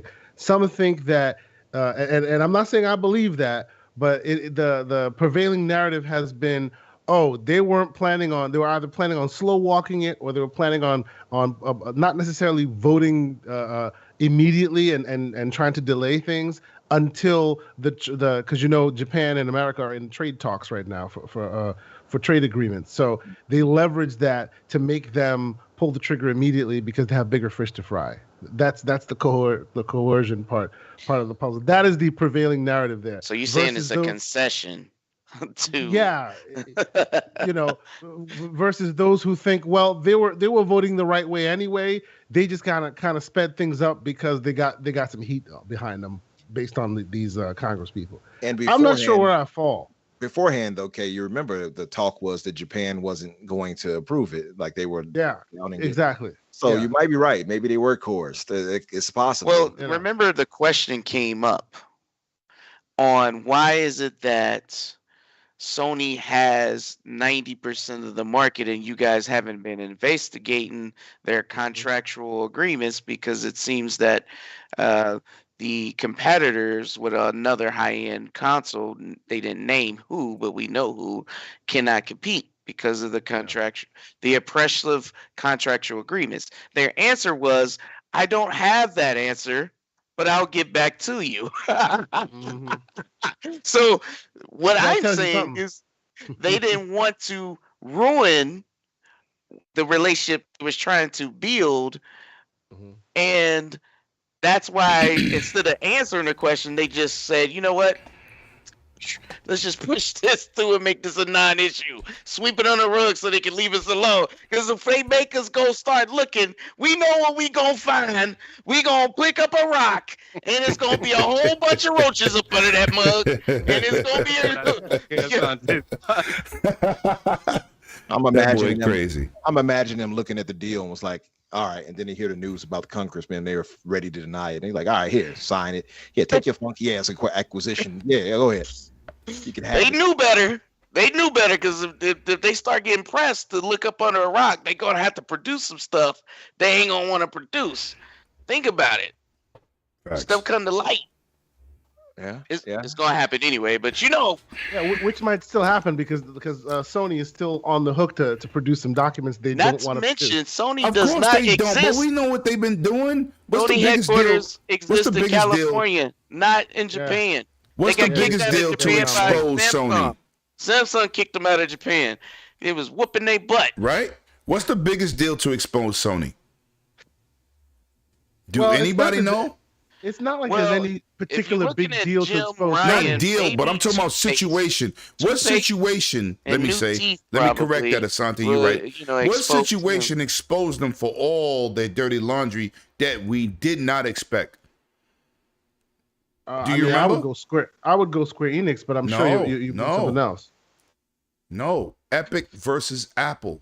Oh yeah, of course. It That brought about everything a lot of that to brought about a lot charging of the small developers, the cross-platform prices, the Game Pass deals, the parody deals. That came out of one court case. One court case, yep. One. Absolutely, yep. So Jim Ryan smiled in there and still out. didn't. Yo, somebody get this man a dentist, bro. Like I'm tired of his teeth. Yo, him and Dreamcast floating got in the look like wind, bro. twins. Oh no. It looked like they stuck their face in molten lava. What y'all doing? I told you, man. If somebody talking to me and they teeth go when you talking, bro, you make too much money. But you know what's your teeth crazy? looking like that, I'm bro. gonna say this. I respect Jim Ryan because he's gonna fight for the company. It doesn't mean what he's saying is valid, but he's fighting tooth and nail. He is David versus Goliath. Hey, For a moment, people weren't sure. I'm not cool. knocking what he's cool saying. What you saying, Juan. I want to wait, but I'm saying he should fight for himself and just get a good dentist, bro. You know what I'm saying? Just that's all I'm saying. Yo, take care of that. You trying to tell me he looked like when he was a kid he was eating on nails? I mean, all I'm saying is it looked like his breath is so hot it will melt my face when he start talking. Not your handsome face, the way you call it. Anyway, man, anybody else got anything to touch on before we get to the last topic with E3 being canceled? And I'm going to you first, Ham, with this. But anybody, bro, you got something to touch on? April Fools, everybody. I'm just playing. These congressmen I'm serious. taking it. First of all, this is what I'm gonna say about this whole thing with Congress. Let me get my bars off. I don't appreciate American companies and Congress and government bodies not supporting American companies. You understand? Like, since when Sony can come over here and do whatever they want, and Microsoft is a homegrown generic company. What's all these commercials we watch, right? What's the biggest thing now with crop? Made in the USA, right? This is what we see all day. So they're made in the USA. You don't support your own government, your own people, but you're going to let Mercedes-Benz come over here and sell you a car for $200,000, even though Escalade's sell in Europe for $200,000. They sell $100,000 here. Okay. But I'm saying we know about fair trade. But since when the Americans don't support an American company, you let China come over here. They bought the Chinese Man movie theater. My godfather on my father's side, he was a boss there. They moved us from New York to California when I stayed out there. It was Chinese people on the board. So you trying to tell me you support all these other foreign countries and governments to come here, own property, dictate what happens here, but when Microsoft goes overseas, you just turn your back on them? That's not right. Would you turn your back on Apple? No. American grown. The two biggest companies in the world is American. Apple and Microsoft. How is our governments not backing them? Because So to they are see ideologues, man, that's what's going on. They are Right. ideologues. So to see this, and these 11 senators, shout out to them, pressing the Biden administration, and they're Republicans. I respect that. I don't care if you Democrat, Republican. If you're doing the right thing, you're doing the right thing. I think they're doing the right thing. No, I'm in Because agreement. put pressure on Japan.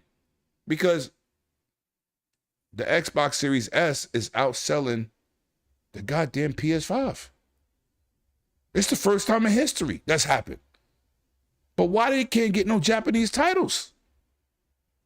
It ain't like 360 didn't have them. 360 had a ton of Japanese support. So what happened between Xbox One and Xbox Series X? Well, okay, so let's be a little fair we here. just right? need a waifu. Xbox just needs a waifu. Waifu, what's that? Oh boy, don't break that can of worms open. Shout out to the blue in the chat. I see you, boy. They just No, need no. they need a mascot. That But let Kid Santi drop. Yeah, Maybe he knows something I don't know. Real quick. And this is just me once again doing the devil's advocate thing. No, right? be that guy. Yeah. For a long time now, Sony has been allowed to run roughshod in the industry, right? And Right. what's stopping them? All of a sudden, Microsoft is opening the pocket. They're pulling out the bag, and they're going, okay, here and no further, right? Also, the problem with Microsoft is beyond America, they have been very bad at localization. Like, if you're not in the States, if you're not in America, if you don't speak English, they don't speak to you as well as they should. And they make a lot more money than Sony does, and somehow Sony's able to do that better, right? So, like, Everborn said this to me this afternoon, and as much as I was pushing them on it, he does have a point. If you want this to stop, right, you don't need Congress to get involved because Congress could shake things up in a way that you don't want. You have the bag open now. Go out there, spend your money, buy a publisher.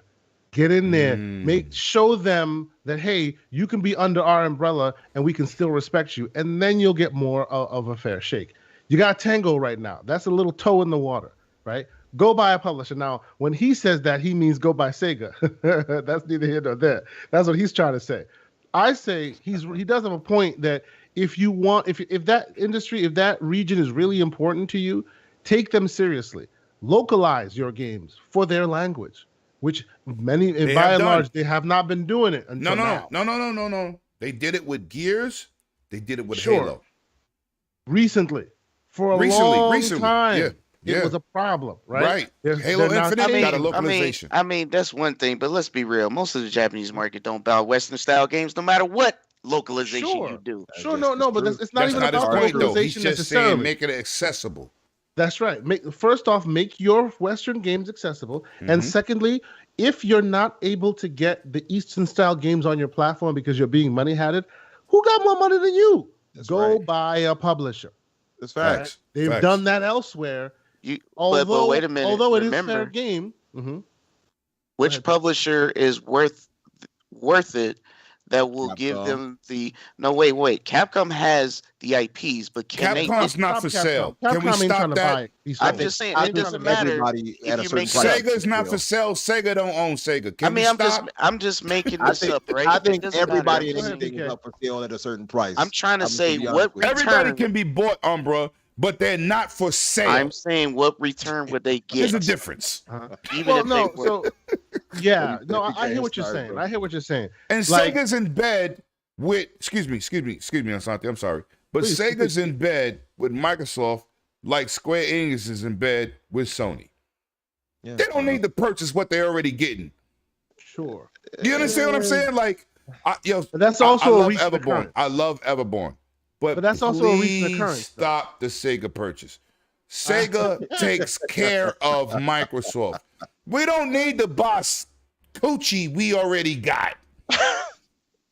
Well, You need to go buy some other coochie. You know what I'm saying? Like, come You know on. what? See, gotta where keep I the would Games go come is straight to Bandai Game Namco. Pass. But you got to Right? keep that There's- Gucci happy though.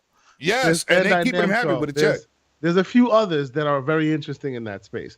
Like all in all, though, I personally, I'm like, look, if they don't want you, you the kings of Western RPGs, get that off the ground. That's me, right? But they have been it's all about, we need these, we care so much about Japan, we want Japan to be, okay. They want If they Japan are money, though, hatting bro. you, if they are money hatting you in Japan and you want to change that, you can change that by dropping the bag. You haven't done so. You've been dropping the bag in America all over the place because it's advantageous. It's easier.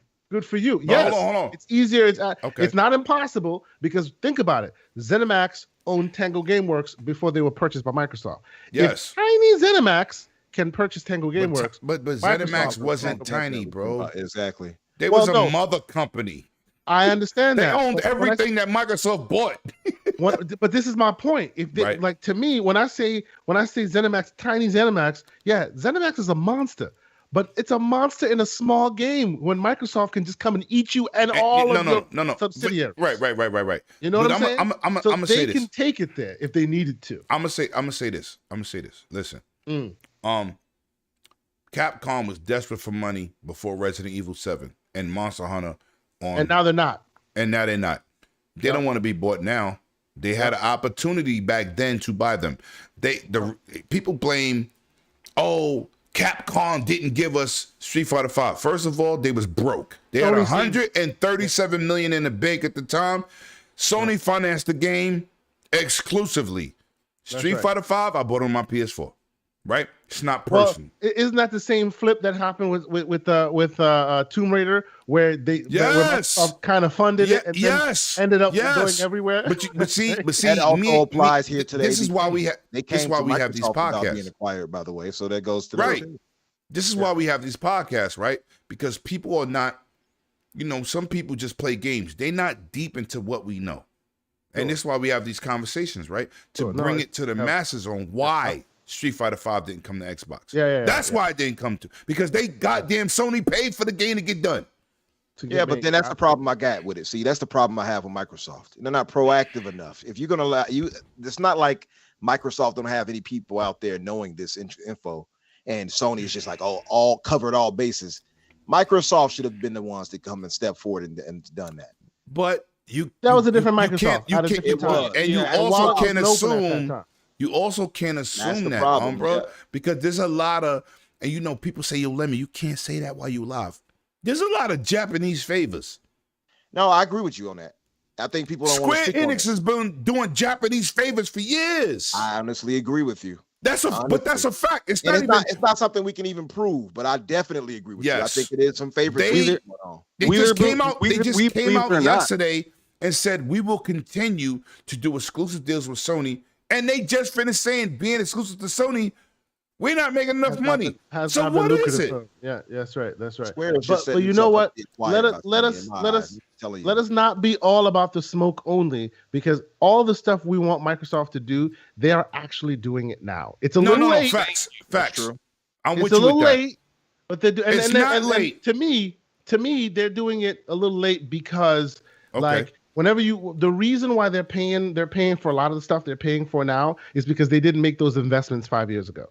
Big games take a long time to make. Let me explain something to you. So now they're doing this now. You won't see it to full fruition for some years to come. No. But what I mean, and I'll let you speak, Dragon. Go ahead. I'm sorry. The reason why I say they're doing it now is like you hear they're making deals beyond Japan, right? They're now making deals with a AAA studio in Lagos, Nigeria. Never would have happened before.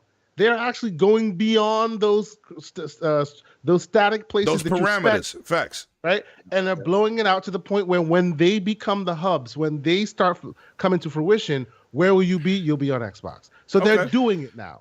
But please, let me break something down to you because I'm petty like 50 Cent and I like to be right. Indeed. I had to break down the history of Microsoft. Right? Phil Spencer is not the perfect guy, but he took his team in a new direction, including Mike Ibarra, Sarah Bond came on late. Aaron Greenberg is definitely my dude. We've hung out, we've talked. I support him to death. Let me tell you something. Microsoft, if you watch the documentary, they just was throwing money in video games. They didn't care. They weren't serious. They wasn't serious. Yeah. When They've only got serious recently. Phil took over 2017.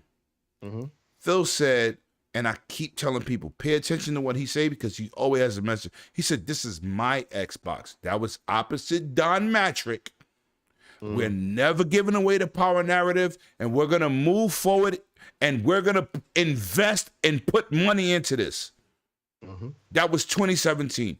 Xbox One X came out. Digital Foundry said, I know you're a fan. Digital Foundry said they will never do a 4K game 60 frames with 4K textures.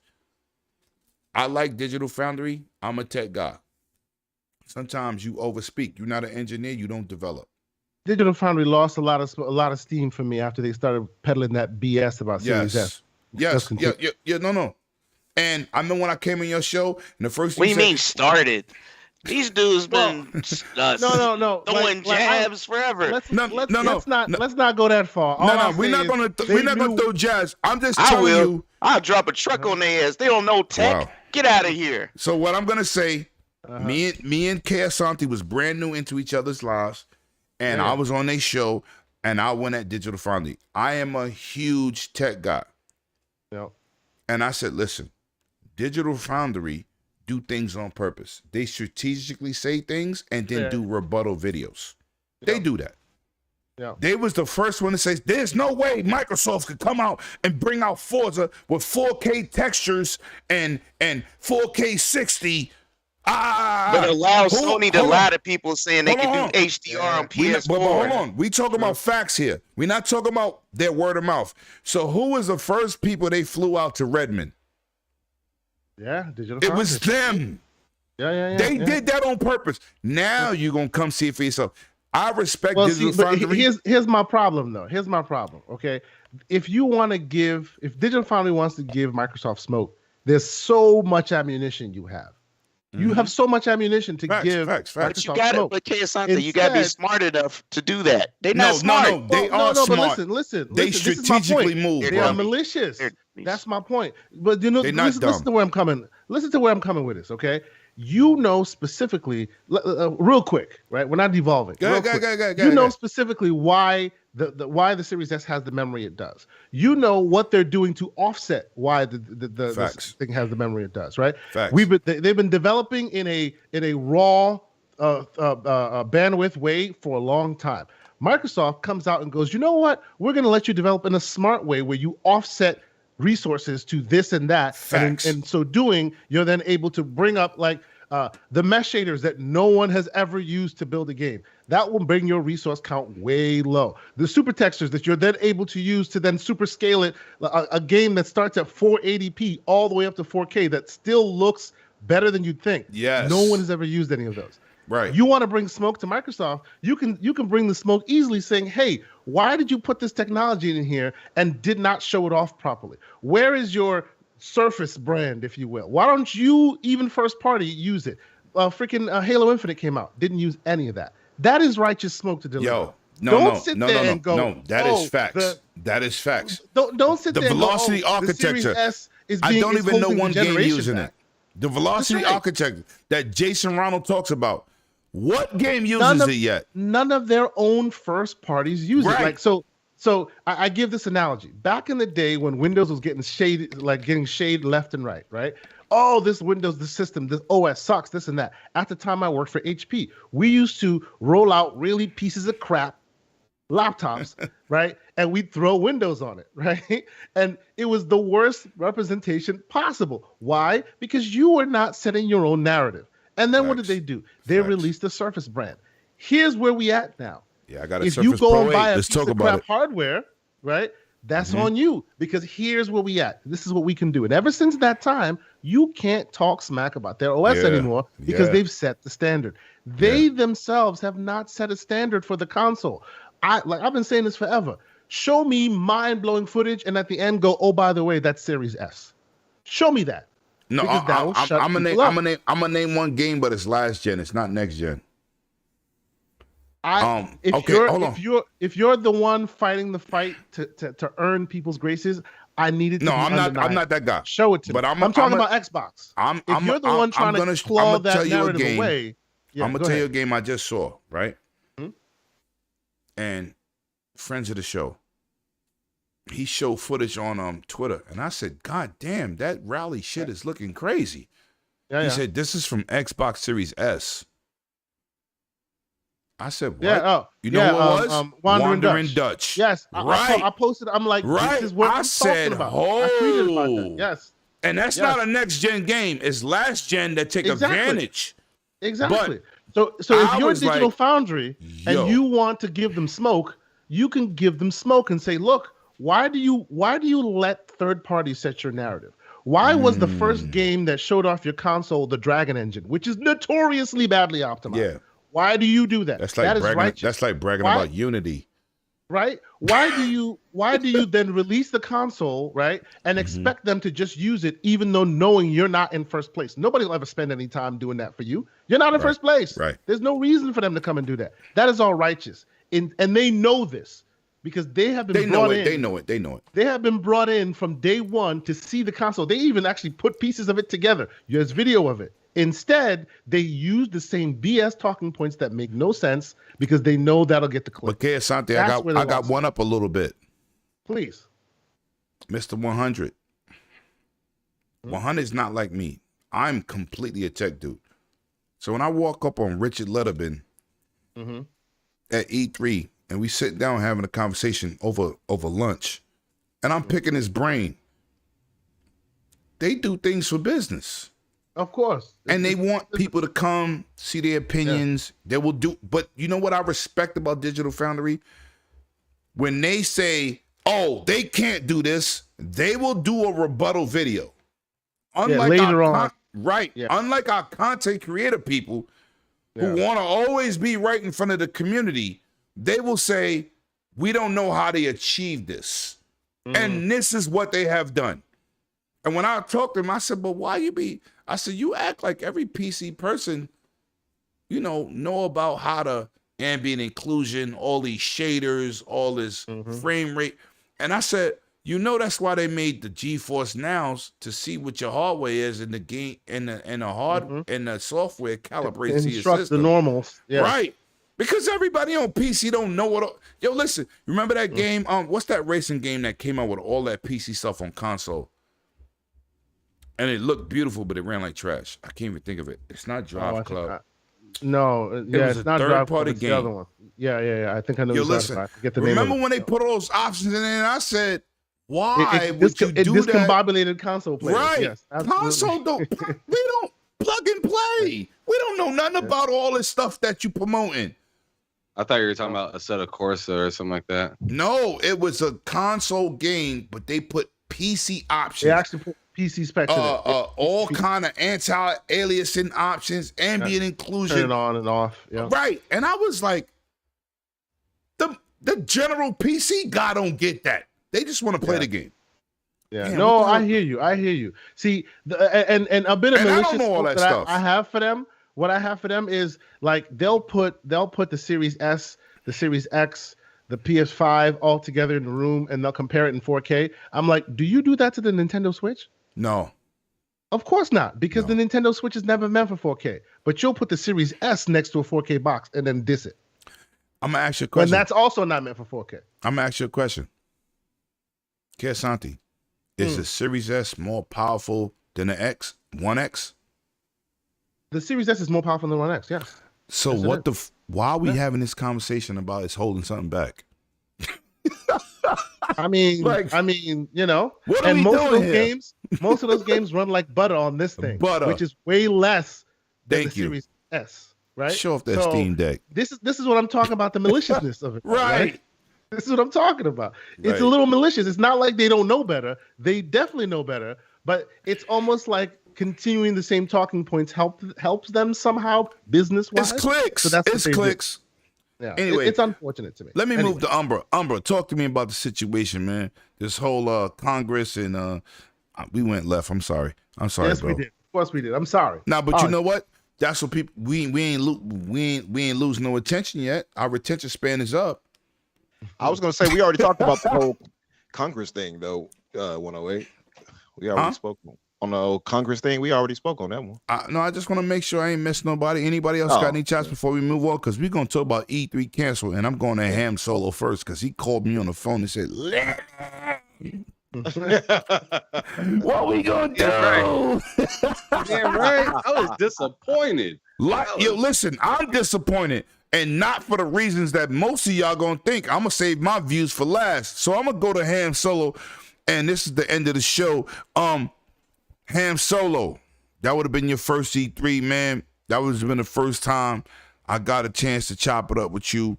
And even my brother PK, but even K Asante. It was a big thing going out there. I was coming, yeah. Facts. I was coming, yeah. Facts. Yep. Umbra, I don't know what you was doing, but we outside, you heard? But I'm gonna say this. Now that E3 is canceled, everybody outside. I'm gonna say this. I'm not looking at Gamescom, ladies and gentlemen. Gamescom. What are we doing? But I'm going to Gamescom in 2024. Shout out to my brother King David. He called me the other day. Cognito called me and he was like, "Yo, bro," I said, "We on to the next one." That's why I told Ham Solo, I got good news and bad news. But some things are a little bit more expensive. You know what I'm saying? But I do it for the love, not for the notoriety. But Ham Solo, E3 got canceled. It's a lot of issues around that, man. And what I'm gonna say after the situation is why I'm really pissed about E3 being canceled. But this PAX West, which is awesome. That's a window. Right? September. They don't have a date yet, but it's usually September. Yeah, they do. No, it's usually September. There's no date for 2023. No? Okay. No. That was last year's date. Because I looked it up. Because when I spoke to Cog, I said, "Yo, listen, PAX West." We just gonna go on to the next one. But Ham, talk to me about what you thought about this. Because it's not a good situation. Anything that bring games to gamers and being canceled is terrible. So Ham, talk to me. What did you think about this? I know what you said to me personally, but tell the people how you felt. I was really disappointed because this was going to be the opportunity not to be able, not only, I mean, I've been to a gaming convention before, but I've never been to the Super Bowl gaming convention. Super Bowl, fact. You know what I mean? The thing I went to was like an exhibition game compared to that, right? So I was really excited to go to it, not only just to see the dope video games and meet people within the industry, but also to meet the fantastic people I've interviewed. You know, that I do these shows and stuff with. Kick It With You, Lemon. Kick It with K Asante, and you know, see King David and Lord Cognito, facts. The rest of the Iron Lord, facts, stuff like that. Like that was like the main driving force. That's your motivation. I wanted to pretty much. I mean, like some people say, put like a face to that name. I wanted to like kind of, you know, physically be able to be like, you know, fist pound or handshake or whatever, and maybe go grab a bite to eat or have a beer. Oh no, you would have, or just be that. a regular ass person instead of a person behind the mic. I wanted to just be a regular ass person with speed. Facts. So I was really excited to do that, and I mean, it's like the writing was on the wall, but I was doing everything to ignore it. Straight up like tunnel vision. Tunnel vision is what I had with the whole thing. So, I mean, people firstly saying that they're probably not going to come back, and then K Mega starts to get worried around January, February-ish about that's when I got the call. You were like wondering why you didn't hear anything as well, and then like facts. You you were still trying to give me hope, like, hey, you know, like there's still a possibility of something, you know. But, you know, the reality set in after they, you know, told us all it's not popping. Facts. And it was one of those things where I'm like sleeping, like pick up my head and look at my phone. I just flip that shit over, and I'm, God, like, not a great way to start the day right there. Like, you know, that was definitely one of those situations. Kay Asante, I know you're feeling me on this, but I gotta ask you, like, Lemon says, you know, E3 could have been this year and whatnot, but it didn't happen. And you say, yo, that ESA was looking mighty suspect. Mm-hmm. Facts. I want you, because I was actually talking about this on K Mega's podcast, and I want to reiterate it for anybody that was there last night for the podcast, just to kind of see what I was talking about and whatnot, because you were saying they were paying crazy prices for like rugs. 100,000. He's going ahead. Yup, absolutely. They were not good stewards of this process. They weren't, right? They were literally wasting these companies' money. You know, it's like how you go into the movie theater and they won't let you bring your own popcorn and they charge you like $20. No, they was price gouging. Yes, that's what they were doing. Price gouging.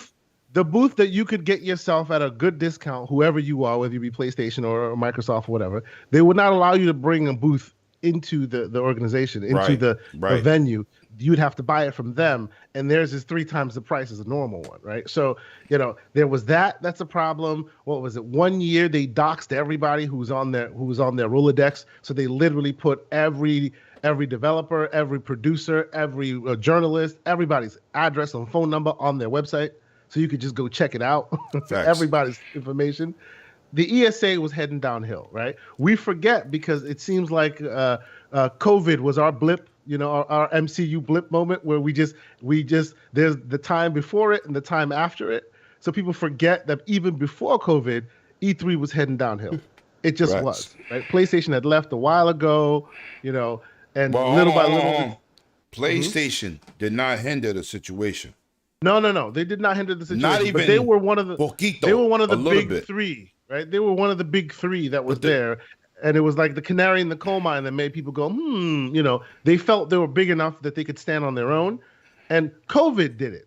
COVID escalated the scenario. COVID is really what did it, and then the price of E3.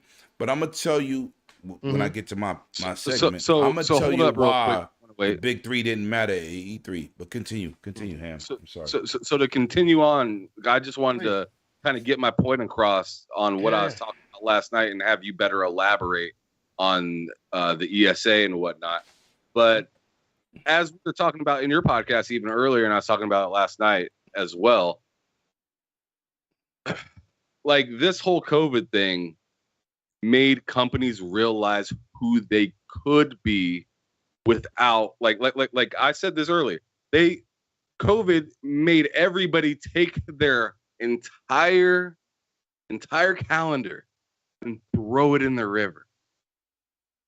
Everybody had to throw their river. I mean, throw the calendar in the river and say, what do we do about this situation? Because nobody can even see each other right now. Yep. So, as I said earlier, once again, it reminds me of that song, Kay Asante. Oh, don't start that stuff. What was it? Video killed the radio star. That's right. That's right. That's right. Where here it is. Digital is now taking physical away in another facet. Want to do it on this podcast too? Okay, what did we do? We did YouTube kill the video. The what is it? You know, yeah. Challenge. That sounds like a challenge to me. No. Umbra show challenge. Challenge. Umbra, you just challenged one away. I'm challenging to your throne, brother. Gandalf said I do karaoke. Please. No, I actually perform on stages, so stop that. Let's keep it moving. Yes. Mm. But okay. Yes. So yes, YouTube killed it, right? They had no choice. YouTube killed it. That's exactly what happened here, right? When you heard that, what was his name? That Microsoft had started hiring, like poaching people from video producers from IGN, you knew it was over. What are they going to do? Poach them and then go back into normal shows? I was hoping they'd kind of integrate them from time to time, a video show here and in person there, but they're paying people to do the video stuff, and they're good at it. You saw the direct, right? The developer direct. It's over, baby. I'm sorry, it sucks, but it's over. After this schedule got thrown down the river, all these companies, Nintendo, I mean, Sony's already kind of been off the ship a little bit. Sony's not there. They haven't been at Gamescom, Tokyo Game Show. It's not just E3. Let's clean that up. But like, so whatever Microsoft had to do with E3 at all, which they didn't have too much to do with because they were already across the street, as you said. No. They're on the same block. They on the same block? No, it's the same block. This is why I said IGN did some bullshit with their media shit. It's on the same block. It's in walking distance. I'm talking about literally like a minute. But the convention center's here, right? Right. This is a whole block. The convention center's here, and it has two buildings. One is across the street. One is on this block. Next to that is where the Lakers play. Same block.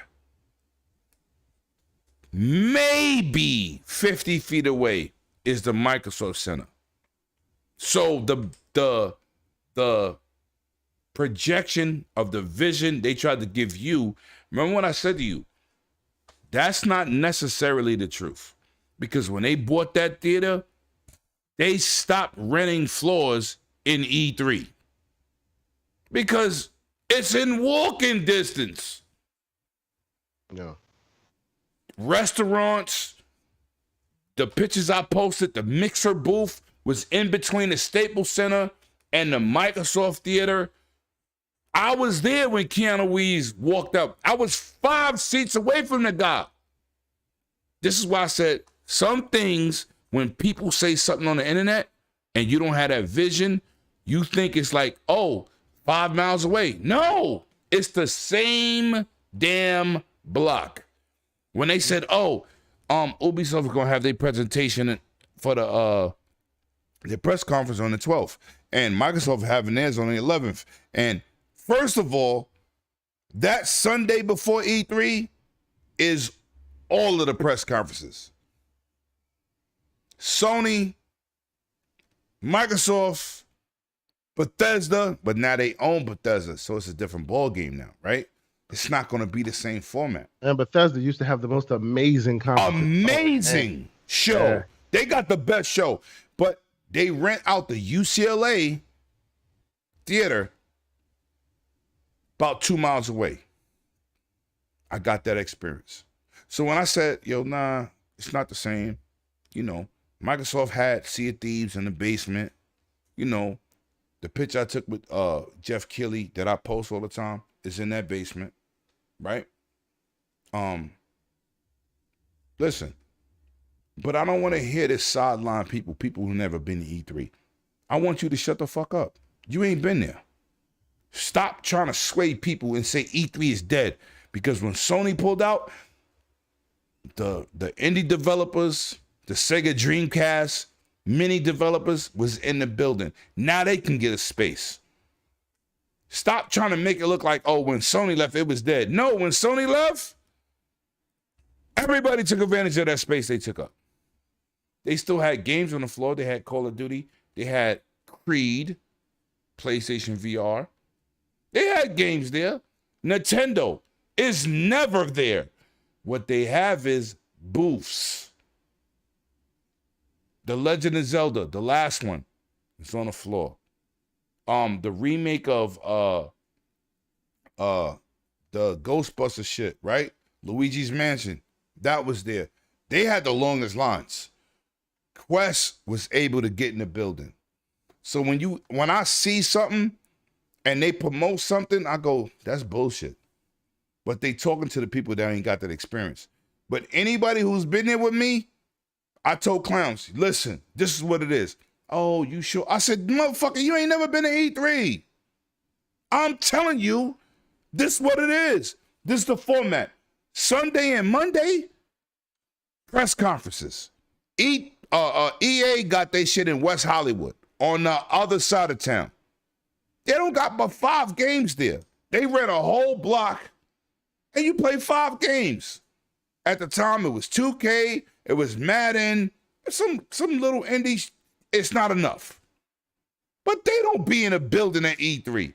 So when people say, oh, E3's dead, they're not there, it's E3 week. You don't have to be in a LA convention center to be part of E3 week. So it's a fabrication. It's a misinterpretation of what really goes on. But I'm gonna let you continue. I'm gonna tell you why I miss E3 more than anything. But anyway, I'm sorry. Sorry, yo. Continue. All I said was Microsoft was across the street, and you just did that. No, but they not across the street. They're literally on the same block. You're missing the point. No. You know what? If I did, I'm sorry. But I'm just saying, some people be promoting some BS. Not you, bro. You know, I'm just saying, like, IGN did some BS. They know better. So what we're seeing is clearly lemon about E3 being canceled, which is fair. But everybody's supposed to be mad. Not happy about it either. No, everybody's supposed to be mad. Happy about it. Any show that bring games to gamers, why are you happy that it's canceled? Yeah. At least you got the Keeleys.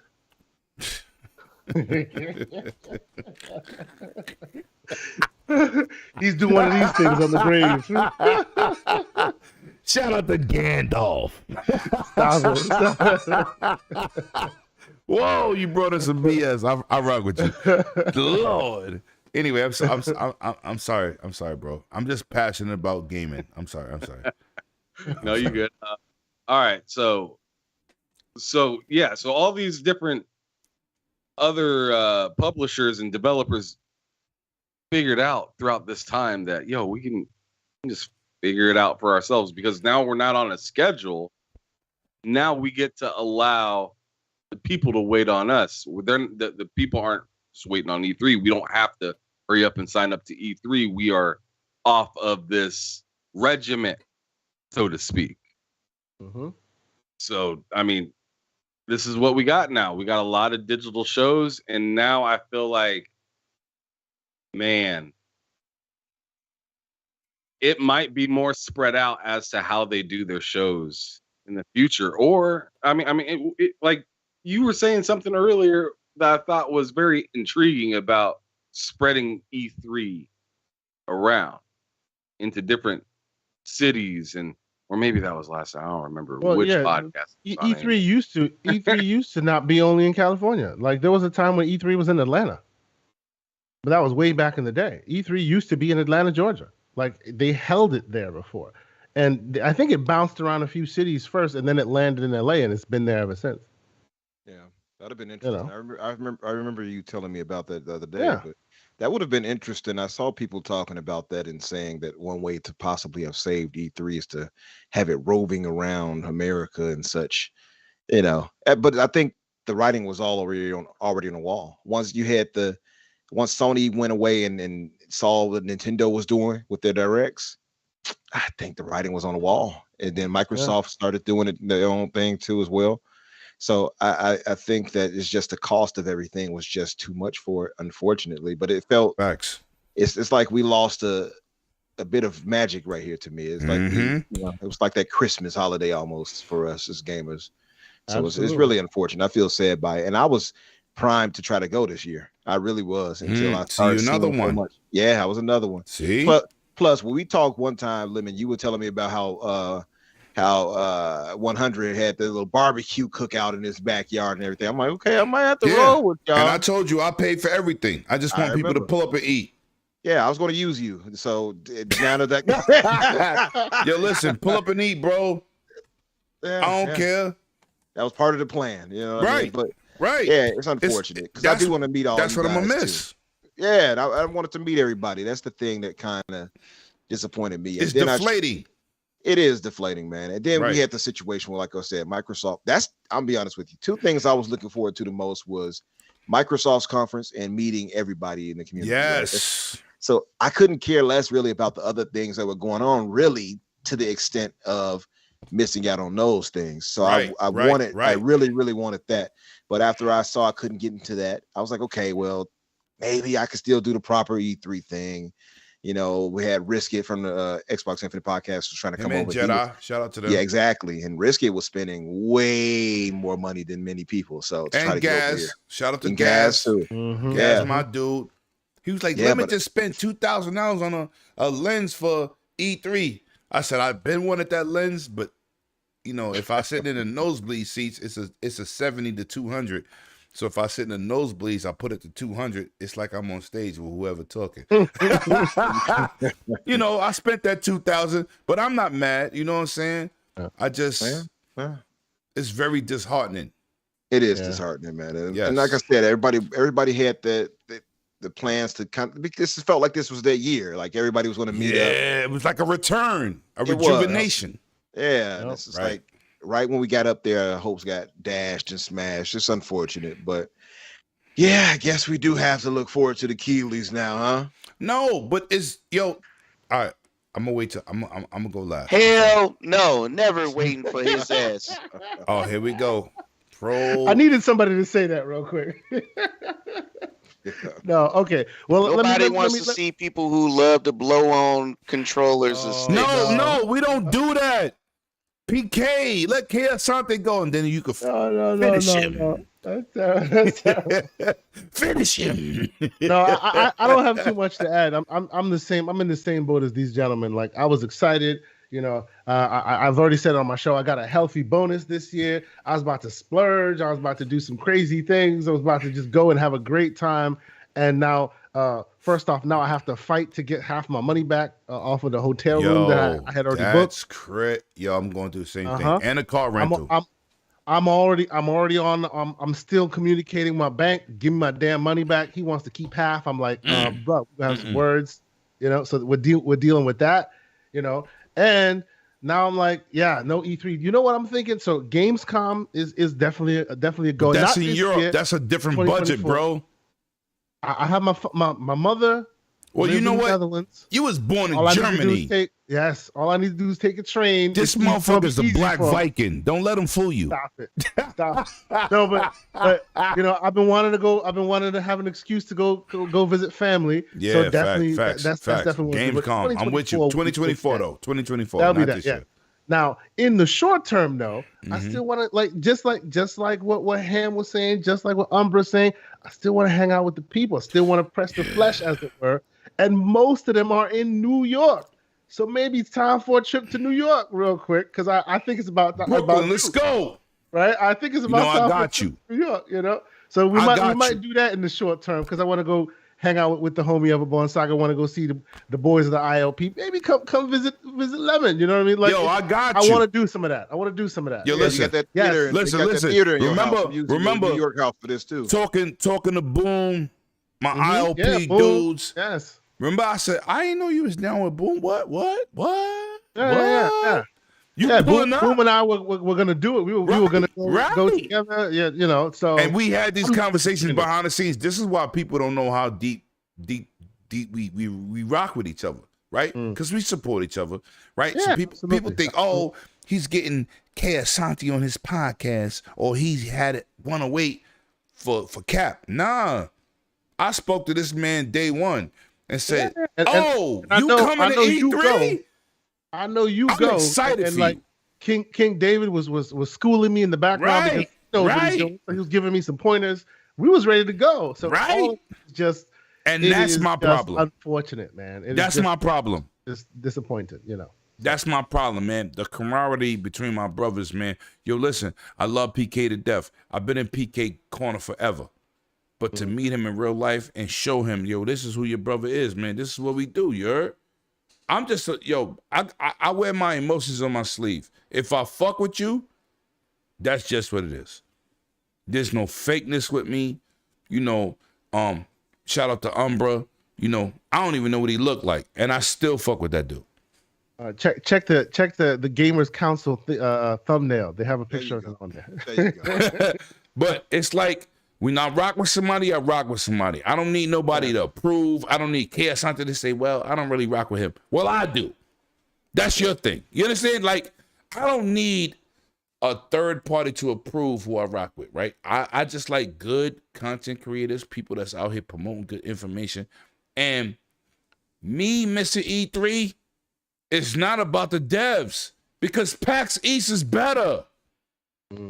PAX West is better. Why? Because when you go to a booth in E3, shit is Hollywood. It's booth babes with boobs out. First of all, if my titties is bigger than yours, you're not a booth babe. You know what I'm saying? Like, I'm a big dude. You know what I'm saying? It's just like, listen, I like good content. I like doing good things, right? And in E3, when you go to a booth, you don't talk to developers. You talking to the PR people. Yeah. But my experience in PAX last year, it was the people making the games that's excited and enthused about the product they're presenting to you. And it was different. So when it's not about Sony, it's not about Hideo Kojima. Hideo Kojima walked through E3, he had about 7 dudes, 8 dudes my size, and he in the middle. You couldn't even see him. Did he really walk through E3? No. You couldn't even talk to him. He don't even speak English. It was like he walked through, hordes of people ran over, and the bodyguard's like, move, move, move. That's not a personal situation. But I am going to say this. Sony CEOs, Sean Layden and these dudes at the time, they wasn't on the block either. All that Last of Us, the whole lights and the tent, that was not at E3. Yeah, it was far away, I heard, right? It was somewhere else. That was not at E3. What they do is they try to pretend they there. But you know who there? Swear to my daughter dropped dead. I got one child.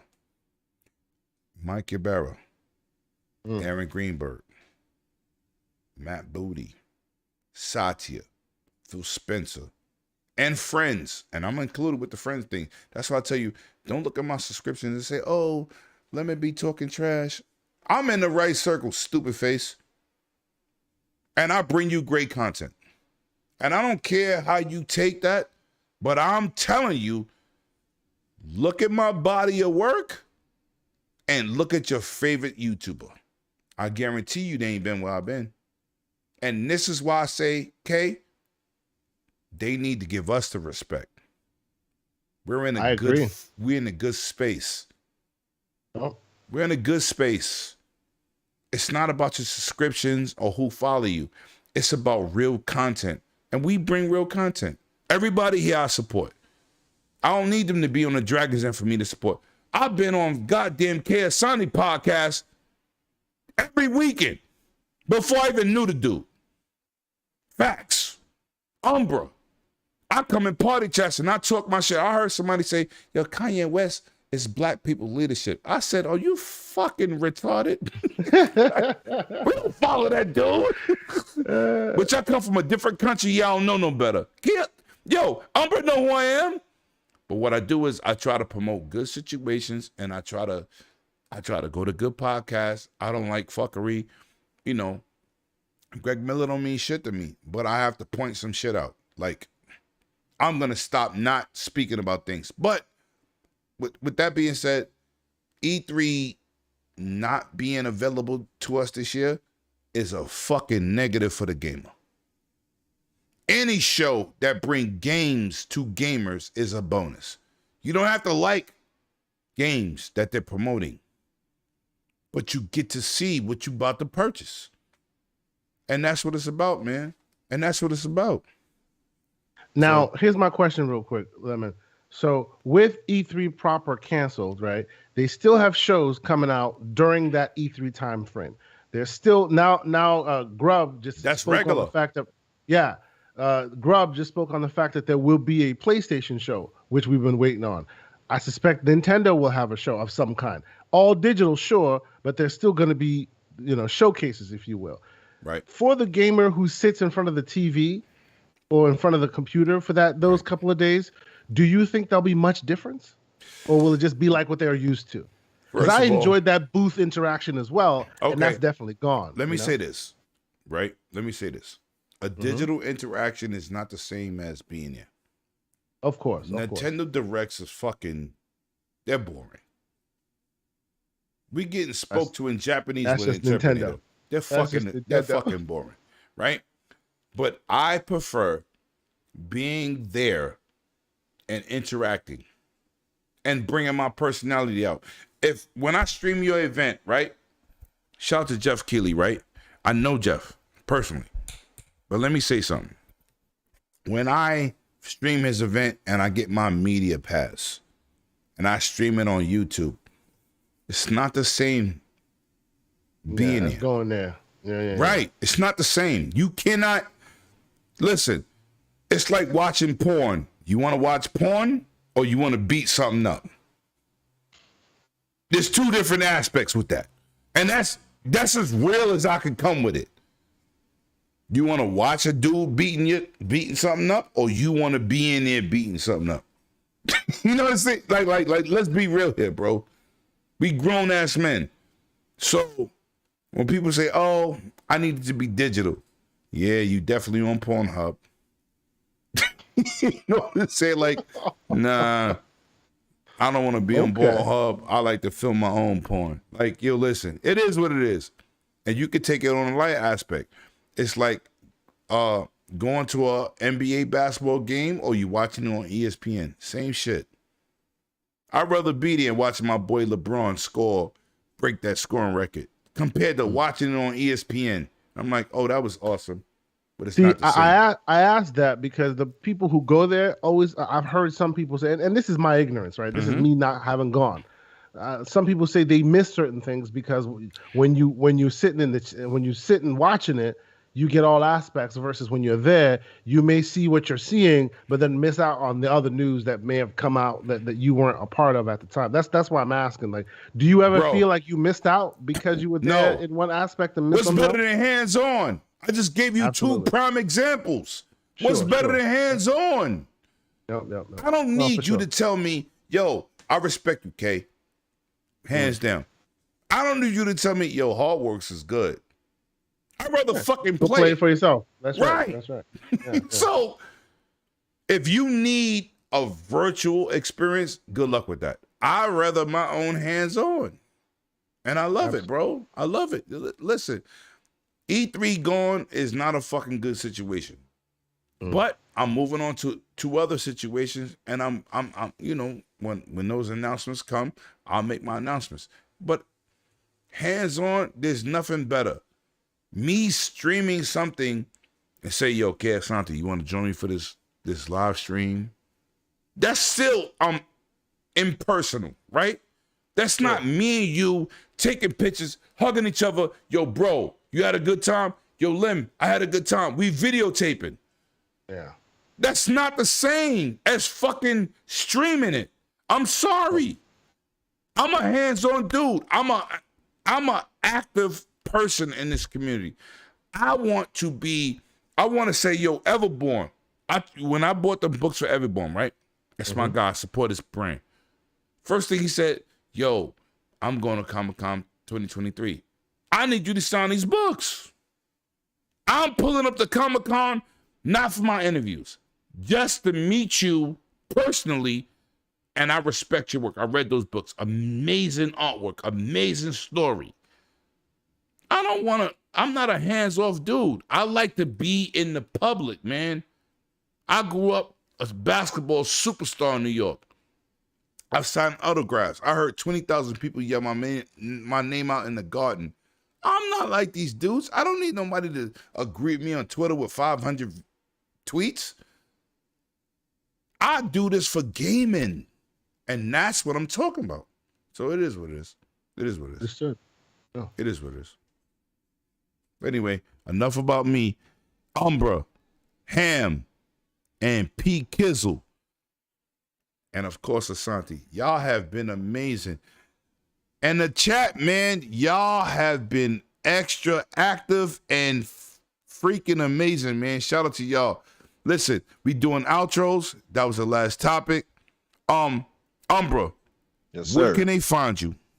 And You give guys- me your channel, because you ain't even dropped no content. You almost out of rack. Yeah. Let me share that right now, really quick in the chat. You guys can, of course, find me on Twitter under Infinite Umbra or Umbra Infinite. You'll find me either way. There's the link right there. Not to the channel. Bushido. Don't find him underneath Bushido. Yeah, Bushido sounds. Let me clear up this terrible, terrible, long-standing rumor. A lot of people That y'all the confuse same myself. person? Yeah. But I keep telling people I'm smooth. I'm the smooth Jiffy. Oh, so you say he rough around the edges. He's the government like peanut butter to give you. Yeah. Oh Lord, that is You know what I below mean? the belt, sir. Below the belt. Mm. Damn. They sound alike, but they don't got the same point of views. Yeah, I just got a little more smoothness with me. That's all. Oh, But you hear that, no shade. Bushido? When you No watch this shade. later, It's all love. He knows it too. No, but all love, brother. Thank you for having me on the podcast, and of course, I'm here with 3 other outside of yourself, intelligent black men. I appreciate that more than anything, and I've said that before to others. I always appreciate black excellence. As far as me, of course, you all can find me on Xbox Factor on Tuesdays at 12 Eastern. And Xbox Infinite on Fridays at 8 Eastern. And I have my own podcast I'm working on called The Fix, and I'm largely ready to launch right now. I wanted to do an introductory video to let people know what the channel will be about, and that's really it. Everything else is done. I got the intro, I got the music, I got the layout for my screen. somebody got Everything is mad at me just for laying out my music the other night. Somebody got mad at you Because they was like, yo, he think he that guy. I said, first of all, I just celebrate gaming, and I'm just sharing with my community a new beat for the channel. Dudes was like, yo, he think he's special. No, I don't. I got 1,700 subs, not 17,000. I'm go. just sharing the love. Yeah, man. But like I say, I got that coming through. As far, I'll probably be ready to launch within a week or 2. I could do it next week, but I want to get that other video Let's out first. get her done. Absolutely. And you all come through. You can either go here on my off me and go to my page and subscribe, or go to the link I shared, and let me share it again to make sure that it went Share through. it again. Yep. And appreciate you guys for the support and I everything appreciate else like you for that. being who you are and pulling up, bro. Facts. Absolutely. Same to you, brother. And if I come to New York, now that I know you got a theater in your house, you best believe I'm coming to I'm with the eat off shits. you. Oh, yeah. Yo, listen, I put my life on Twitter. I showcase what I got. I don't lie about nothing. I pulls up. Yeah. Facts. I don't need all the other technology, but that theater, home theater is fine. You could be a home guest. You can say, yo, Lemon, take me to a hotter spot in the club. I got some witnesses. Clowns, 100, Bloody. They came here and said, yo, this Lemon run his city. Yeah, I'm outside. And I'll show you a good time, bro. I'm outside. You know what I'm saying? Appreciate you. I took a lot of trash, but I am outside. Facts. So, with that being said, Umbra, thank you for gracing with your presence. You're an amazing dude. You do a lot of good work on Boom's channels, man. I can't wait to see you blow up. You're an amazing dude, man. Appreciate you, brother. K Asante. You know what I'm saying? It's my guy right here. Yo, listen, you one of the people in the community that you're mad respected. You know what I'm saying? You're mad respected because your opinions are so valid. You and Everborn. I knew y'all from the GRG chat, but What happened? what happened? Something happened? No, we're good. Oh, so Yeah, it's y'all. like I respected what you did, Kay. I wish I would have had you and Everborn here, but talk your ish, man. Let them know where they can find you and what you bring into the table, man. Because I support you hard body. You heard? Talk about it. See, I don't think he heard. No, I'm here. I'm back. I'm back. He back. Yeah. Did you hear? It dropped it. It just dropped it out of nowhere. It just went boop. I'm like, what happened? And they said the session was over. I'm like, no, it's not. What's going on? Nah, anyway, it ain't I'm over. back. My bad. Hold on, let me see something. Go ahead, keep talking. They can hear you. My bad. Continue. I'm done. You got your intro. I said much respect for you. You heard? See, this is what happens. It dropped me out right before. But no, thank you so much for having me. This is great that I was able to come on here and talk some of that ish, because sometimes you need to do that. It was good. It was good chatting with y'all, good brothers. It's always great chat with you, Lemon. It's as you say, you wear your heart in your sleeve, and we appreciate you. It's real cool. And of course, the man Ham Solo, who's been podcasting since 8 a.m. The man's been on it all day for sure. It's always great talking to you, Infinite Umbrella, and of course, PK. A lot of rather great knowledge. A lot of interesting conversation.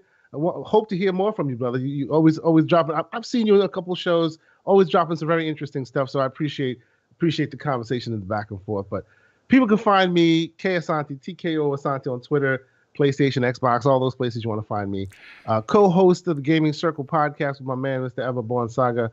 Also, a panel member on Primetime Gaming on Mr. Boomstick's channel on Wednesdays, where we get a little messy as well. We enjoy our time there. So facts. Come check us out. We appreciate all the support. And show is growing exponentially. I appreciate people who are checking it out. A lot of people watching it and stuff. So it's always great to get the great comments from people. So thank you guys so much for having me, man. I appreciate it. Yeah, shout out to Gandalf. I'm gonna start doing that, man. Call myself Gandalf the Great. The legendary one. Before I get into the most electrifying game in the party chat, man, shout out to my brother Ham Solo, who part of the reason E3 being a fail this year was most disappointing is meeting him and PK in real life, because I love both of these brothers, man. It's not about being light skinned. You hear that, Umbra? Not about being light skinned. You know what I'm saying? I support all my brothers. You know what I'm saying? So, Ham Solo, TSWS, you heard? Mr. AKA, I get a lot of great interviews. Talk to the people. Tell them where they can find you. Love you all day, bro. Yeah, I appreciate. Got love for you too, bro. I appreciate it so much. I'm tired right now. I'm very tired. But you done did like 20 podcasts. I hope you got a couple of checks. Well, just ask where you can find me. And tomorrow, you can find me on Fonzarelli's show. Oh, you doing another big one? Nice. I'll be on Jay Fonzarelli's show tomorrow. You gonna smile? Maybe not. You don't even know. Probably not. You see how he is? But you're making it bad for the rest of us. Monotone just runs in the family, man. Everybody else has problems. We're fine. I got you. Anyways, you can find me. I do shows 4 times a week on my channel, TSWS Gaming. Woo! Chat right there. So if you guys want to go check it out, ham and cheese, Mr. Inferno, you're right, ham and cheese. The cheese is Loke's cheesy ass. He's cheesy. Nah, I need you to check out his channel if you believe in black people, because he's the only person with an original black man on the channel. Yeah. And I'm helping him. Loke is awesome. That's to YouTube, I guess. I don't know. He's awesome. Facts. I'm not. But anyways, yeah, that's where you can find me. YouTube. The link is in the chat if you guys want to check it out. That'd be dope. I do shows all the time. Next week, I have Mike Mullis from NLG. NLG. Yeah. GUG. Fun. That'll be a fun show. He's Facts. so much deeper in gaming that I think a lot of people game. He's That an old ass veteran. Talk about it. Stuff. He did all of the new stuff back in Facts. the day. He's a Peter Moore guy. You heard? He been in this media shit for a long time. Absolutely. So yeah, Facts. check out the channel if you want to. I appreciate your time. PK, Umbra, K Asante for the second time, and Lemon. Love, bro. You know I'm messy. Anyway, we're gonna get into my little brother, man. And let me say something what I'm doing with PK, man, or what he gonna do. I'm giving PK his own gaming segment because he like to attack people who don't play games. And he is the ultimate game player. He do achievements on Steam, PlayStation, Xbox. You name the platform, that boy is on deck. I don't even know he found it. I'm about to give him a segment. I'm giving him a segment of this game is popping. Check it out. So when he get all that together, shout out to PK. Yo, I love you all day, bro. I support you. Tell them where they can find you. What you got coming up next? Well, I guess I'll step in. This is Steve again, everybody. Thank you, White Umbra. Hey. Well, PK, I'm guessing you guys can find him on his own channel there. Well, I just want to say it's been a pleasure being around you guys. It has been an honor. I say I don't usually get a chance to come around these neighborhoods and types, but yes, it's been enlightening. Quite. Yeah. Okay. And Kay, I heard you're Viking, I hear. Is that true? Yeah. Might be close relatives. I don't know. Yo, listen, with that being said, man, we're gonna close this show out, man. Listen, y'all been awesome. Y'all been amazing. We will see you next week. And of course, your boy Lemetius got some more high fire content to drop this week. It could be good, it could be bad, maybe a little toxic, but you know what? I'm bringing a fire. So anyway, everybody stay safe. Shout out to my panel. Support everybody here. I love all y'all, man. And as I always say at the end of the show, bring your game and not your name. And that's the facts.